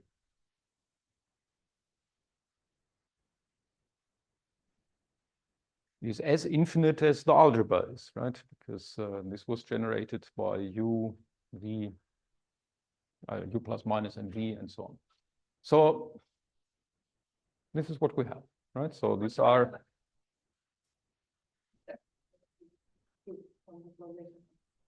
Yeah. No, I mean, in the end of the day, indeed, it is true that these Schur indices end up being very simple stuff as functions of Q. Inserting lines and so on, of course, makes the story quite a bit more complicated and gives, but anyway, in the end of the day, yeah, these are relatively simple functions of Q. And what you're suggesting is, well, it would be amazing sort of if, well, I suppose it must be known to a certain extent, but I guess what may not yet be so clear is why this would hold, no?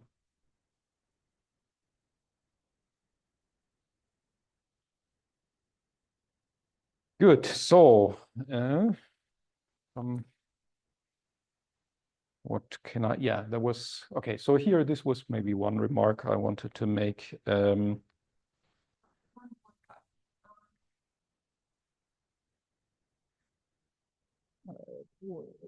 Okay, I can, I guess, end relatively soon, but two remarks I want to make, yes. Here, the representation, you think of them as going around that circle? This circle? The representations going around. This one here. Which circle are they going around, that corresponding line? Okay, no, that's right. Yeah. No, nothing's going around anywhere here, but let me just.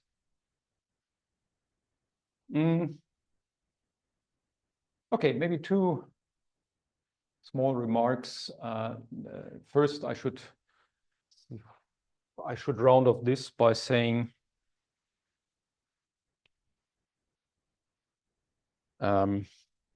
what the spherical vector is from this point of view. Maybe here we could. Sorry. Here, do you imagine that C is just a sphere with functors? That's what you mean, right? That's why I say. Here for, yes, I. Yeah. No, otherwise you have to somehow insert the regular representation.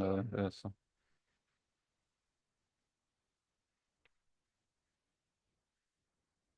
What's this supposed to give? It's supposed to give a vector, right? According to TQ of T, it's supposed to give a vector in our Hilbert space, and claim is this would be our one.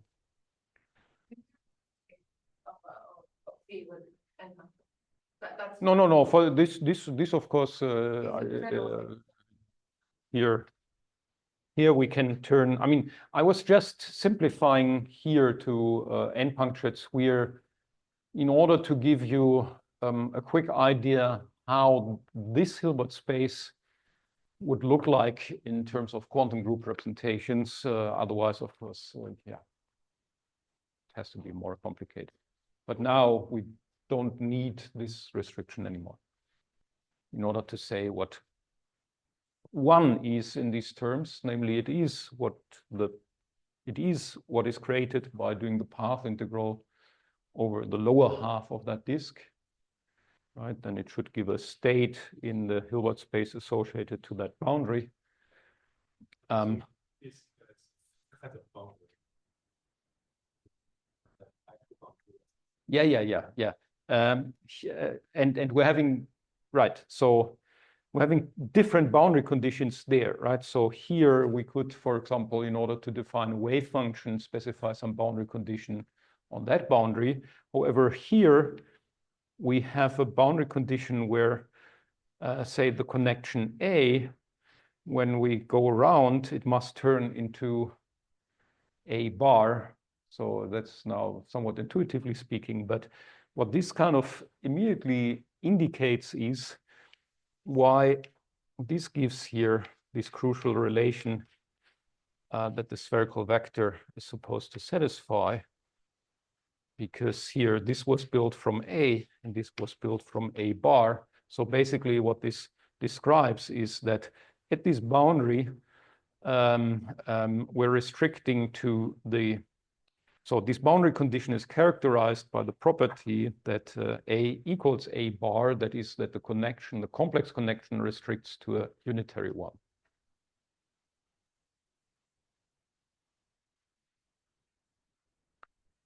So, okay. A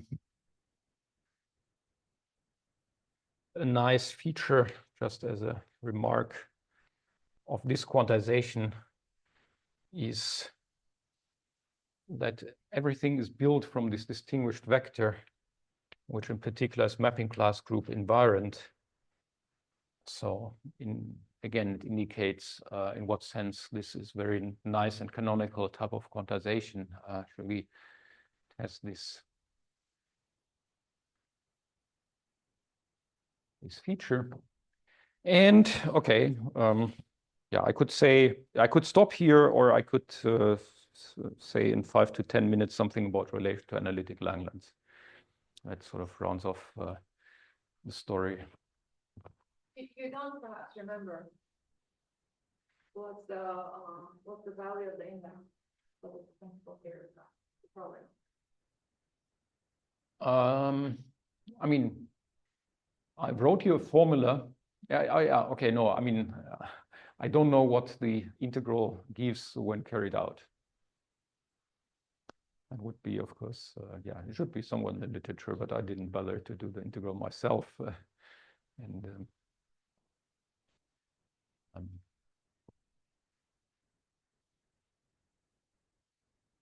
Because now I can see this would be interesting, but so far I was lacking the motivation.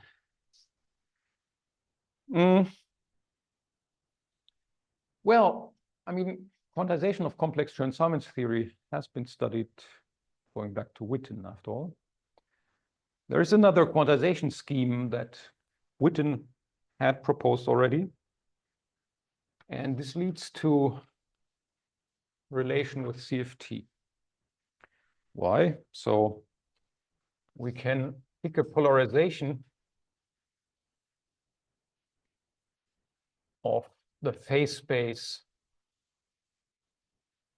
of complex Chern-Simons from a splitting of A into the 1, 0 plus 0, 1 parts.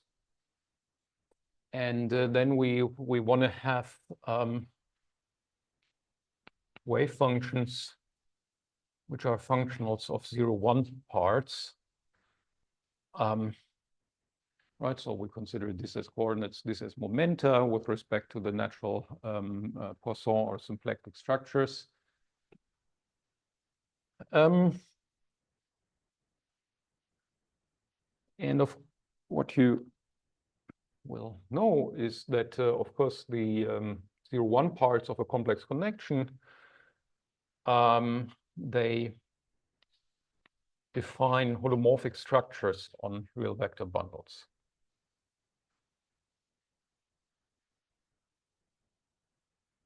So in other words,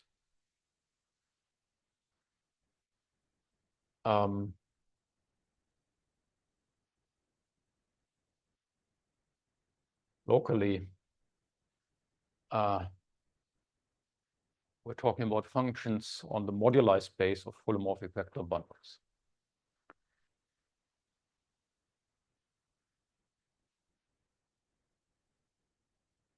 Here, one can argue that the Hilbert space of complex Chern-Simons is actually something rather nice and canonical that one could consider mathematically without these infinite dimensional descriptions, namely the moduli, the L2 space on the moduli of holomorphic vector bundles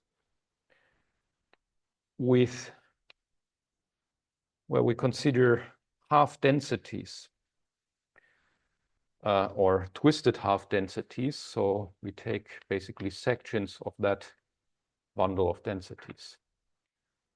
This has a natural scalar product because, well, when we take this, element of this times its complex conjugate, then it will be section of k times k bar, so we can integrate over Bun-G. So that's a nice and decent story. It's actually closely related to the Hilbert spaces that Ittinger, Frenkel, Kashtan consider in the analytic Langlands context. And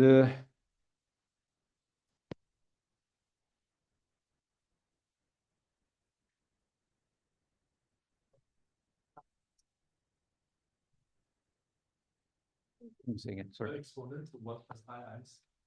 Yes. Is S a real parameter? S is a real parameter. And yeah, it has disappeared. S is the same parameter.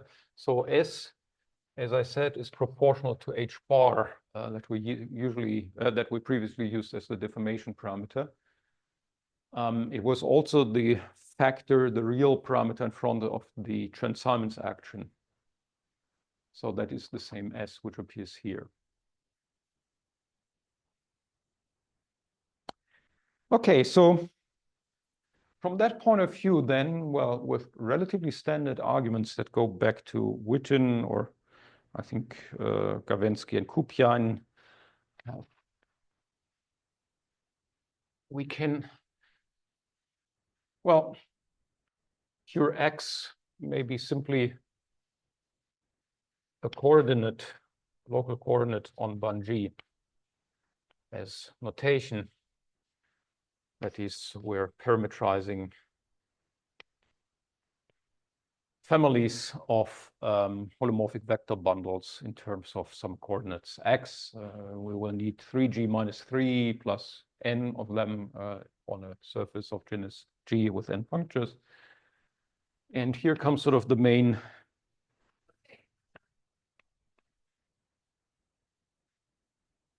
I could have a torus, but then there is no, if it is just torus, the compact torus, no puncture, then the dimension of this space would be, yeah, there's, it's not the holomorphic quantization that is familiar. It's a different one. Why? Because here the wave functions would not be holomorphic on the moduli of bundles. We're not considering holomorphic wave functions. L2. Well, it's also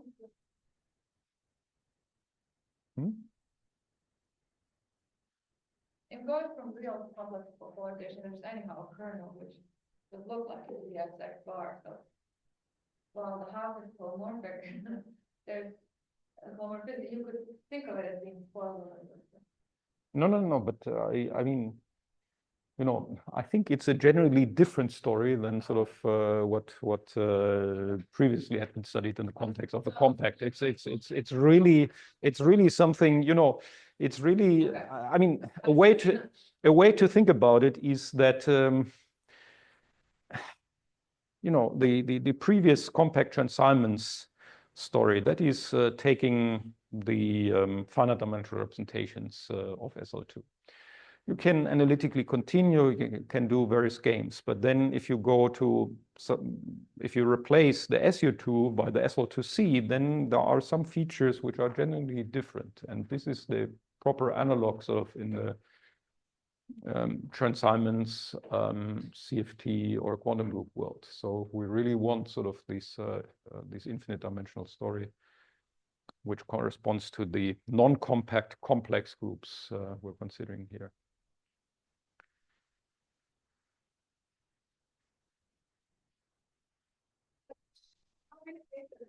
That the chart of the group and what it will be of is just in the representation kind of considered. Yeah. No, but right. So, but that's somehow the point that the representation theory of, for example, a compact group, that is something that for purely algebraic reasons allows only, for example, finite dimensional representation, unitary representations. Whereas, yeah, you have for the non-compact situations these continuous families of infinite dimensional representations. So some features change in a qualitatively quite important way. So, and we are in this non-compact world here.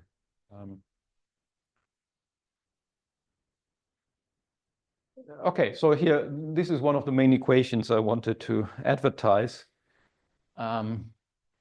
This here, so this is also part of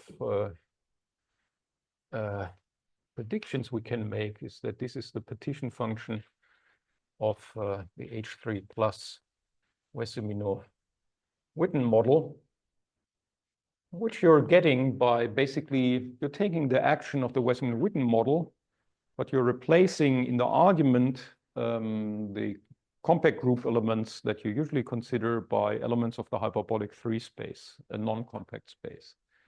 And thereby you're getting a partition function or a Wessimino-Witten model with a non-compact target space that has been studied and has a fairly decent mathematical status. Actually, any of the next days, there should be a fully rigorous construction of it out on the arXiv that people like Kupian, Guillamou, and so on are able to do using advances, I mean, some advances in probability theory. But so that is part of one of the few path integrals that of interacting theories that can be rigorously defined nowadays. Even if it is still, yeah, and okay, so that's maybe one of the things to notice. And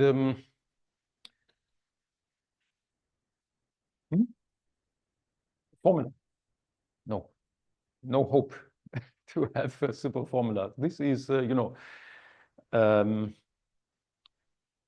this is similar, in fact, related by some integral transform to Liouville theory. Yeah, but we don't have a simple formula for correlation functions of Liouville theory.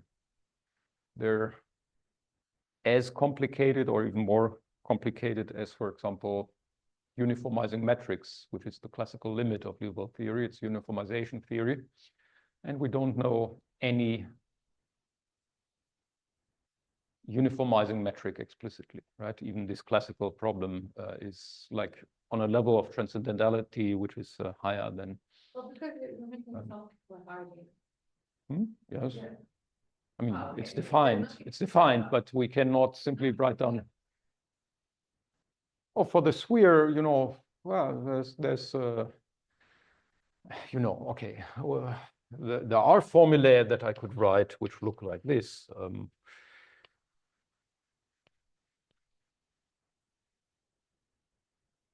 Look familiar, like holomorphic factorization of conformal blocks.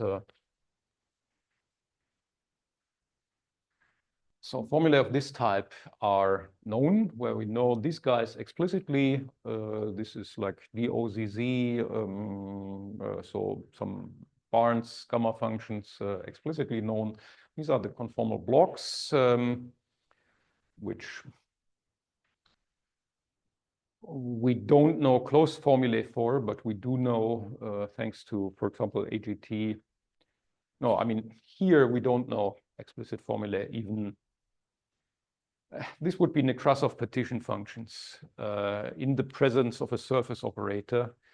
For the case of Liouville theory, thanks to AGT, we know explicit formulae for the expansions, but not when there is an X, because then, yeah, it would be some more fancy version of the conformal block, which people haven't, I mean, where we don't know, as far as I know,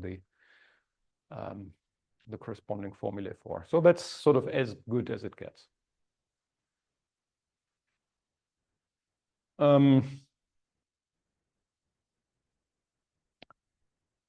Yeah. So, okay, I think you should really stop me at some point. I can go on a little bit, but I think it could also be. Yeah. Okay, that's a good point. Let me comment on KZ equation. So,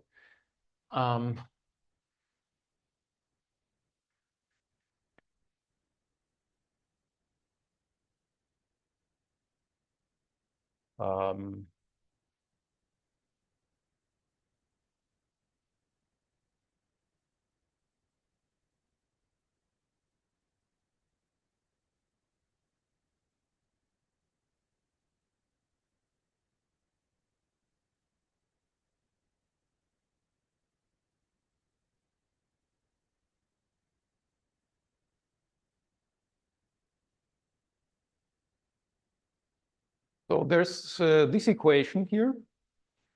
In fact, this guy is known as also the Hitchin Hamiltonian or Godin Hamiltonian, which is a second order differential operator in these X variables that I could write down explicitly if you want me to. And the same plus the complex conjugates, where I replace Z by Z bar and H by H bar, simply obtained by complex conjugation of everything. So what's a Z? Z. Yeah. Okay. For n-punctured sphere, we're thinking of say, well, just the positions of punctures on the sphere. So this is what defines the complex structure of the n-punctured sphere, and we want differential equations with respect to the complex structure dependence of the. So this is the form. This is Knischig-Sum logic, right? And as you're asking, let me note something very nice. This is what would be proportional to IS here. So usually when kappa is real, something that people like Witten or Hitchin have emphasized is this is more like a heat equation. When now in the regime of parameters where this parameter becomes IS, so it is really like a Schrödinger equation rather than a heat equation. It is supposed to define a unitary parallel transport rather than heat stuff. So that is, I think, already very nice and indicates why this regime is special and nice. That's the regime of Schur quantization, where this is Schrödinger type. Yes. What do you mean by plasticity in another equation? Complex conjugate.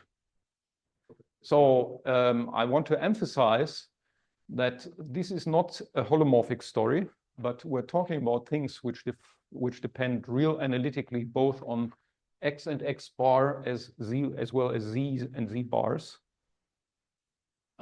So the equation for this involves some equation for the holomorphic dependence or the holomorphic variables, as well as the canonical conjugate equations, which are supposed to hold at the same time. And the tricky thing is to find solutions to these equations which are single valued. That's sort of the mathematically highly non-trivial problem that is behind here. Right, so again, another difference to the usual story where you can easily sort of forget, say, anti-holomorphic dependence and restrict attention to conformal blocks. In fact, here in this case, the holomorphic factorization, which I alluded to here, comes about in a tricky way because there is no, simply because, and that is, you know, these representations of principal series type. So there's a fine Lie algebra action which induces representations of principal series type from usual principal series of SL2C. They are not isomorphic to anything like well, rho J tensor rho J bar. They do not holomorphically factorize because simply the representations of principal series type are generated from a spherical vector, and the spherical vector mixes holomorphic and anti-holomorphic dependence. So spherical vector would have wave function like this. That's the wave function, and you'll see it's not holomorphic. There's no kind of factorization of this type, and yeah. Okay.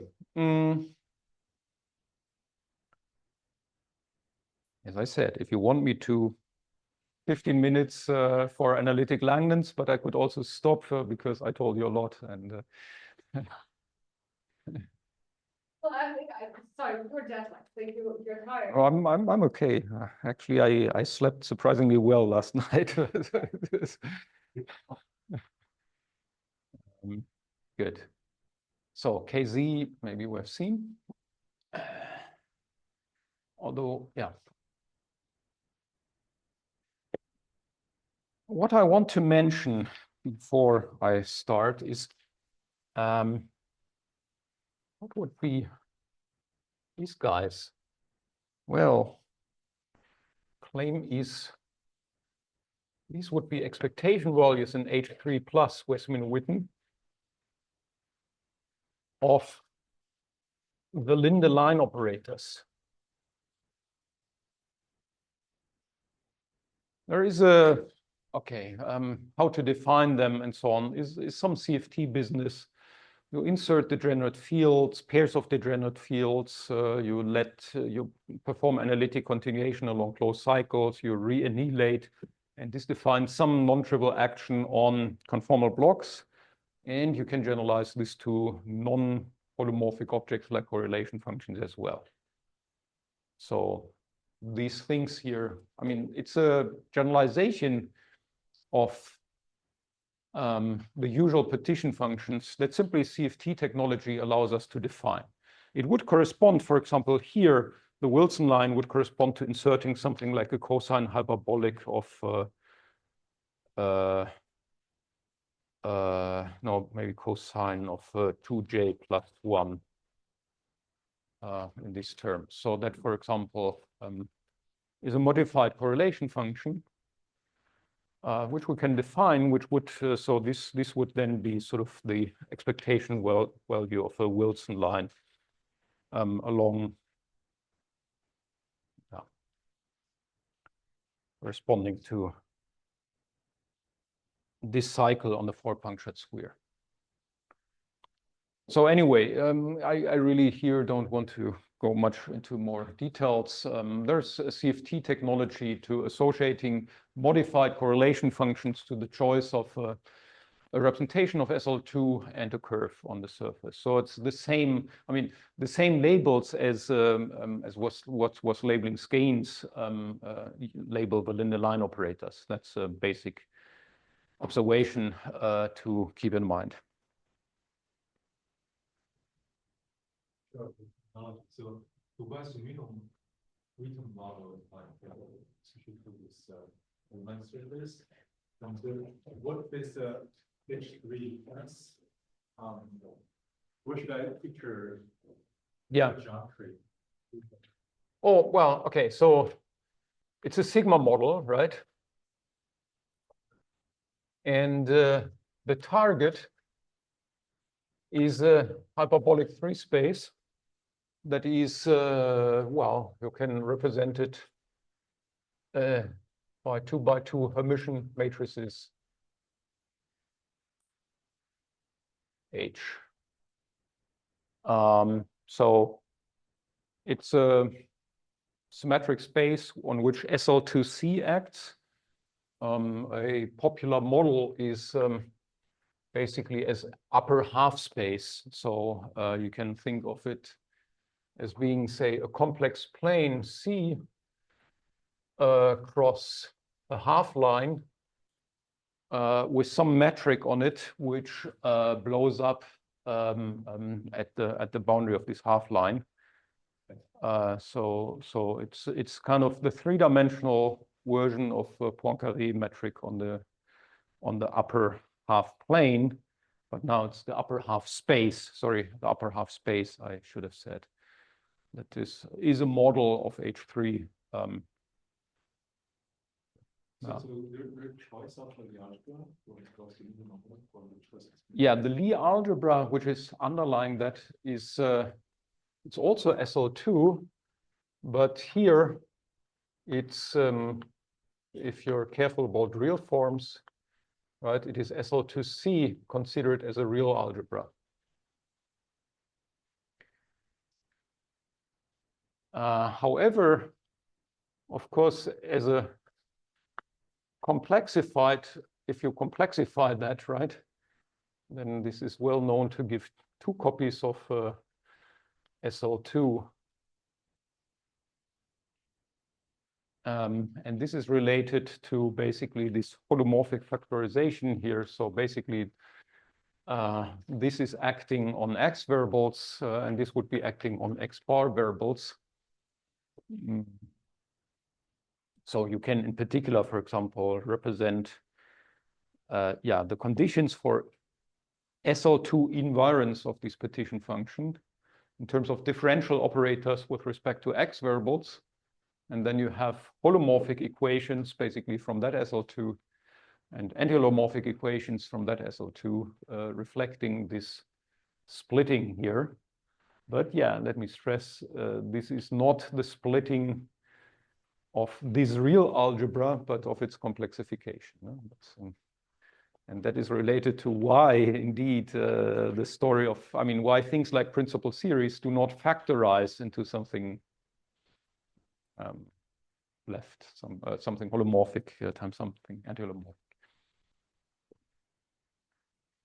Good. I want to simply to get, at least very briefly, to analytic Langlands, talk about what this does in this limit. So kappa minus 2 was basically IS, or well, proportional to IH bar, to keep in mind the parameters. And if we let here kappa go to 2, that is also what is called the critical level in the algebra terminology. Then it has a behavior like follows. We find then some factor which is interesting, but we don't want to talk about it too much. Then we find a dependence like this, where here we're getting eigenfunctions of these Hitchin Hamiltonians and their complex conjugate counterparts. This simply comes from what I've just erased, namely the Knižník-Somnochnikov equations. If we carefully analyze how solutions behave when kappa tends to 2, right? There was the kappa minus 2 on the left side. In order to get something non-trivial, we need here this kind of singular factor. But then the next to leading in kappa minus 2, which is just, that would have to be eigenfunction of the Hitchin Hamiltonians. So this is simply how the problem to find solutions of Kz is related to the problem of finding eigenfunctions of Hitchin Hamiltonians in the critical level limit.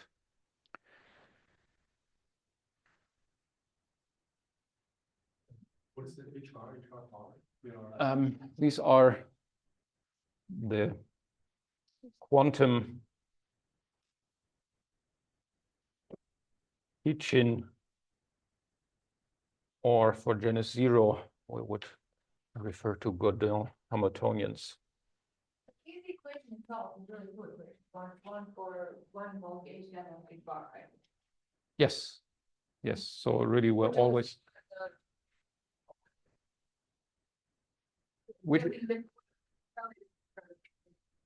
We are. I'm not sure. What was? Can you say again? The Kz equation is the same as the equation. We just apply. Yeah. Right. So the representations. Right. Okay. Thanks. The Kz equation, right? You usually have then representations of the finite dimensional Lie algebra.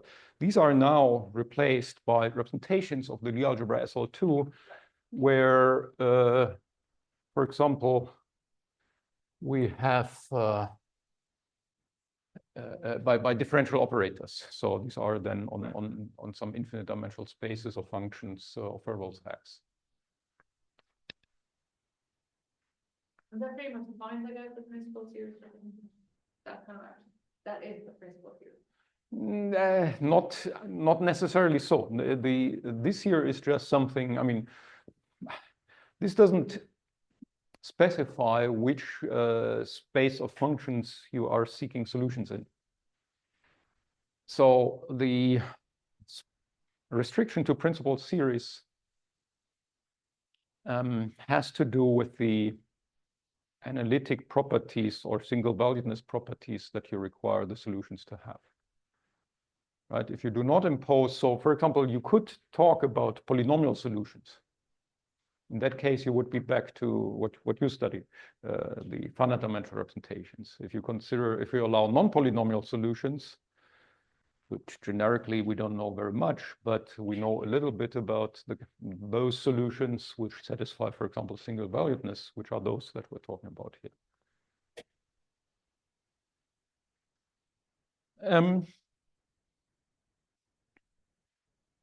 What I want to comment on is, we can here produce families of. What I said here, it produces families of eigenfunctions of the Hitchin Hamiltonians labeled by these A's. These are the same labels as we're using throughout, which are the labels for, say, elements of a skein algebra, elements of the algebra AQ. So, if I wanted to consider finite dimensional representation, do they still exist? They're just not interesting? And they're the ones to factorize? Yeah, we could consider finite dimensional representations, which we would be getting if we consider those solutions where dependence on x and x bar is polynomial. Well, this may be even more general than just finite dimensional, but yes, we find the finite dimensional ones among those where x and x bar dependence is polynomial. We can do that, and that's. Yeah. In terms of brain quantization, it's of course a very interesting question.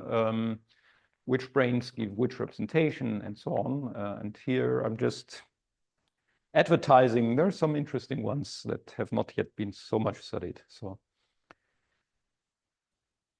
Like the function, the x, this function of x more interesting than the classical limit or semi-classical limit. Is like a equals to 0 limit. Yeah, there are two interesting limits that you can study from the point of view of H3 Westman-Witten. One is the classical limit, which would correspond to kappa going to infinity. That would be sort of the classical Westman-Witten. It's also very interesting, but here we're taking sort of a deep quantum limit, in representation theoretic terms referred to as the critical level limit. That's the one where we get a relation to Langlands or to eigenfunctions of Hitchin Hamiltonians. So, well, okay, no, sorry. Yeah, it is perhaps confusing here in terms of our parameters. Let me see. Okay, I mean, one thing is relatively clear, I hope. You know, the parameter kappa is the parameter in front of Wess-Minor action. So kappa, from the point of view of just quantum field theory, is the inverse of the quantization parameter. Kappa to infinity corresponds to the classical limit of the sigma model, whereas kappa going to 2 may be classical with respect to this h bar, but that's another h bar. It's not the one of the sigma model, right? It's not the one where the sigma model becomes some, yeah. It's, yeah, there's interesting duality, sigma model duality is attached to it, but good. What I want to say is psi A, the psi A's we're getting there are in one-to-one correspondence to gadgets called real operas. And this is really that sort of what comprises analytic Langlands. Namely, it's a correspondence between real operas and eigenfunctions of Hitchin Hamiltonians. A real opera for us shall just be sort of a differential operator of this form. There is some Lie algebraic technology to defining operas for, well, general semi-simple Lie algebras, but for SL2 it boils down to considering such differential operators, also known as projective connections on Riemann surfaces and so on. That is just a locally defined function which under changes of coordinates transforms as quadratic differential plus inhomogeneous term provided by the Schwartzian derivative. So it's a, well, much studied mathematical object, a very natural sort of thing to consider on a general Riemann surface, because it's just, you know, the transformation behavior of this is just to make sure that the equation defined by this differential operator is covariant. So it's globally defined on the Riemann surface. That's coming. And that's somehow the crucial point. One way of saying what real means is that attached to it, there are hyperbolic metrics of a special type.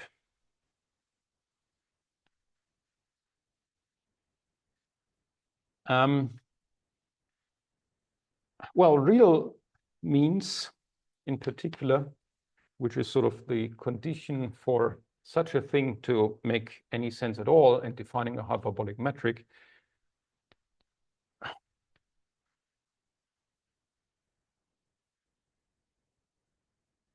the monodromy of this differential equation is supposed to be conjugate. So for a generic choice of TA, it would be in SL2C or PSL2C.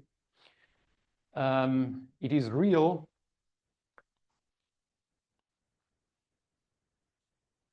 if it has real monodromy, which means the monodromy of this differential operator. So, well, okay, you're having two linearly independent solutions to this equation. So you're having a two-dimensional representation of the fundamental group that this differential operator defines. Generically, which means for a generic choice of this TA, the monodromy will be in PSL2C. For very special choice of this coefficient function TA here, it can happen to land in PSL2R. If this happens, we call it a real opera. So that gives basically a fine-tuning condition, and there is mathematical work, Bill Goldman, Faltings, and others, classifying all possible solutions to this condition, all possible real operas. in the sense of having real holonomy. If it has real holonomy, then you can combine the solution to this holomorphic equation with solutions to the anti-holomorphic equations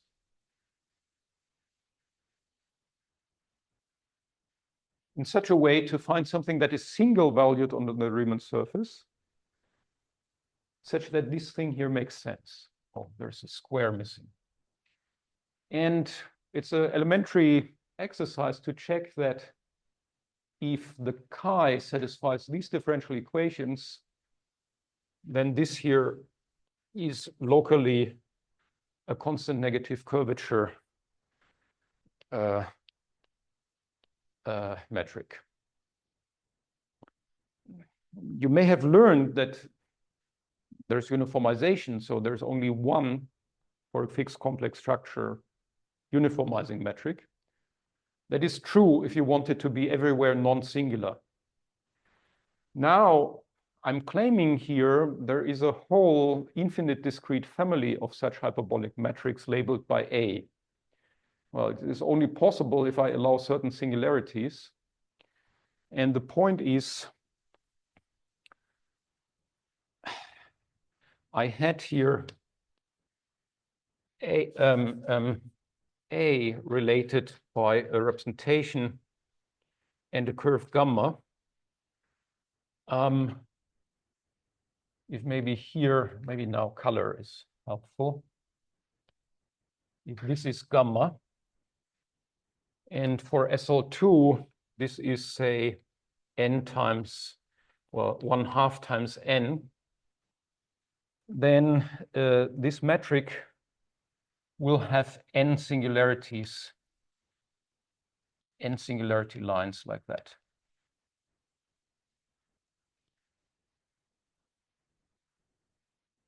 In other words, sorry? Yeah. It means the following.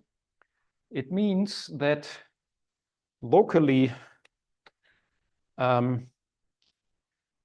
maybe if you cut open along such a line, then really the better way to depict it is we're having here a pair of trumpets adjacent to each other, where trumpet is just to indicate we have a behavior of, I mean, near that line of the metric, which is like at the boundary of Poincare disk. So it's a very, I mean, it is singular, but in the simplest and most standard possible way. Okay.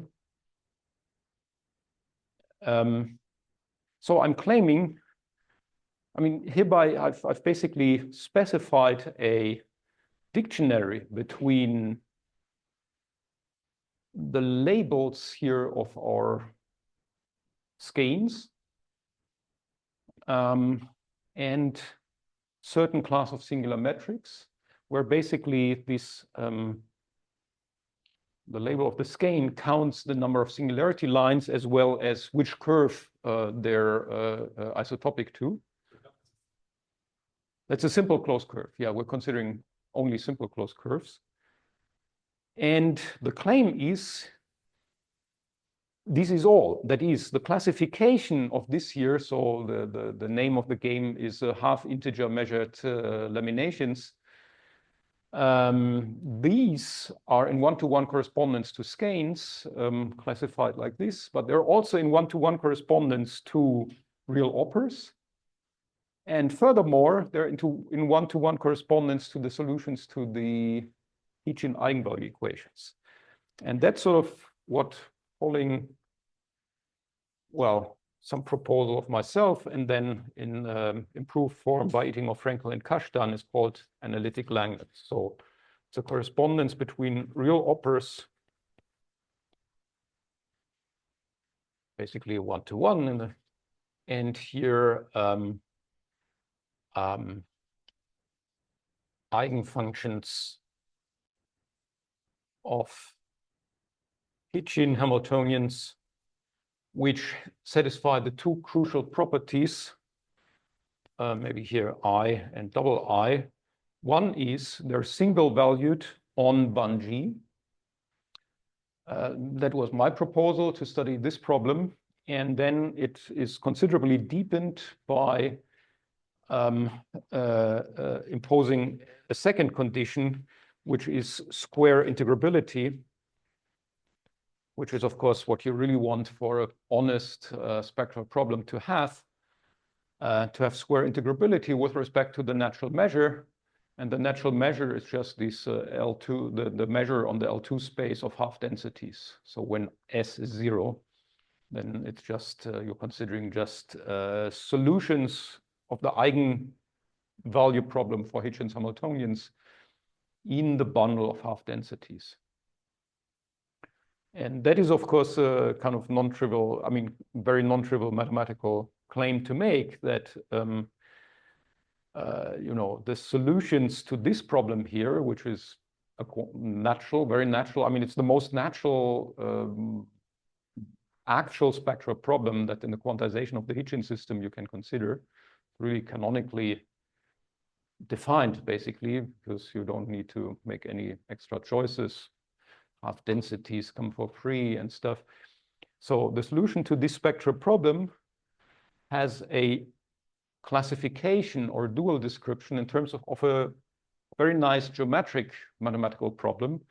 And these geometric mathematical problems, the classification of the real operas, and the classification of the real operas, thanks to the work of Goldman in particular, is the classification of such hyperbolic metrics. The way he phrased it was in terms of grafting. So you can obtain from the uniformizing metric these other real operas by grafting along half integer measured laminations.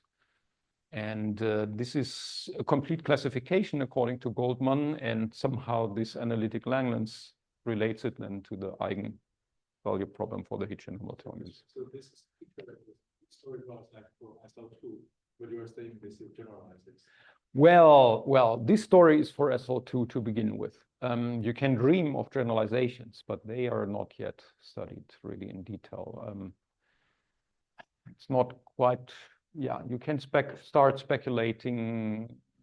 Some ingredients have relatively natural generalizations for higher rank, but I wouldn't dare somehow to spell out all too quickly like a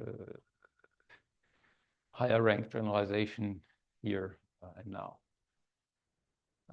Usually in the geometric story, these operas at the critical level appear at the center of like the current algebra. Is that like interpretation at all similar to that here in the real case? This is an excellent question. Maybe you should ask me again because it's not going to have a very crisp and quick answer. In some sense, the answer is relatively simply yes, because we are then talking about here this H3 Westminster-Witten. It has current algebra. So in particular, all the aspects of the CFT, which are of purely algebraic nature, like differential equations, KZ, blah, blah, blah, everything that is algebraic carries over. So in particular, for example, something like the description of the center of universal enveloping of the affine Kac-Moody, it just carries over and can be applied literally here. The subtleties now have to do with what it means to representation theoretically to impose these conditions expressing that we are considering some affine Lie algebra versions of representation of this algebra, so of principal series and so on. And I feel really unhappy about not being able to say better how this is. It is somewhat related to the single valuedness conditions that characterize these correlation functions, because this somehow tells how the solutions to the differential equations, which are coming from the holomorphic part, are glued, are related to the solutions of the differential equations with respect to the anti-holomorphic dependence.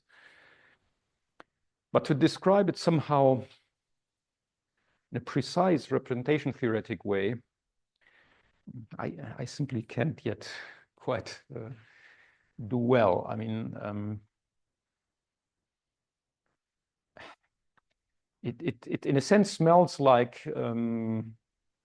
being related to, well, some kind of affine Lie algebra version of what is the spherical vector that sort of defines everything in this case, and then maybe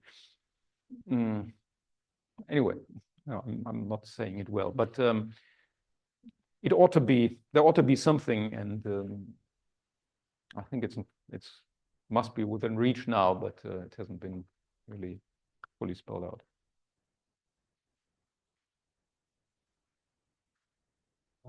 Perhaps we can approach a punchline. It feels like No, I'm done. Sorry.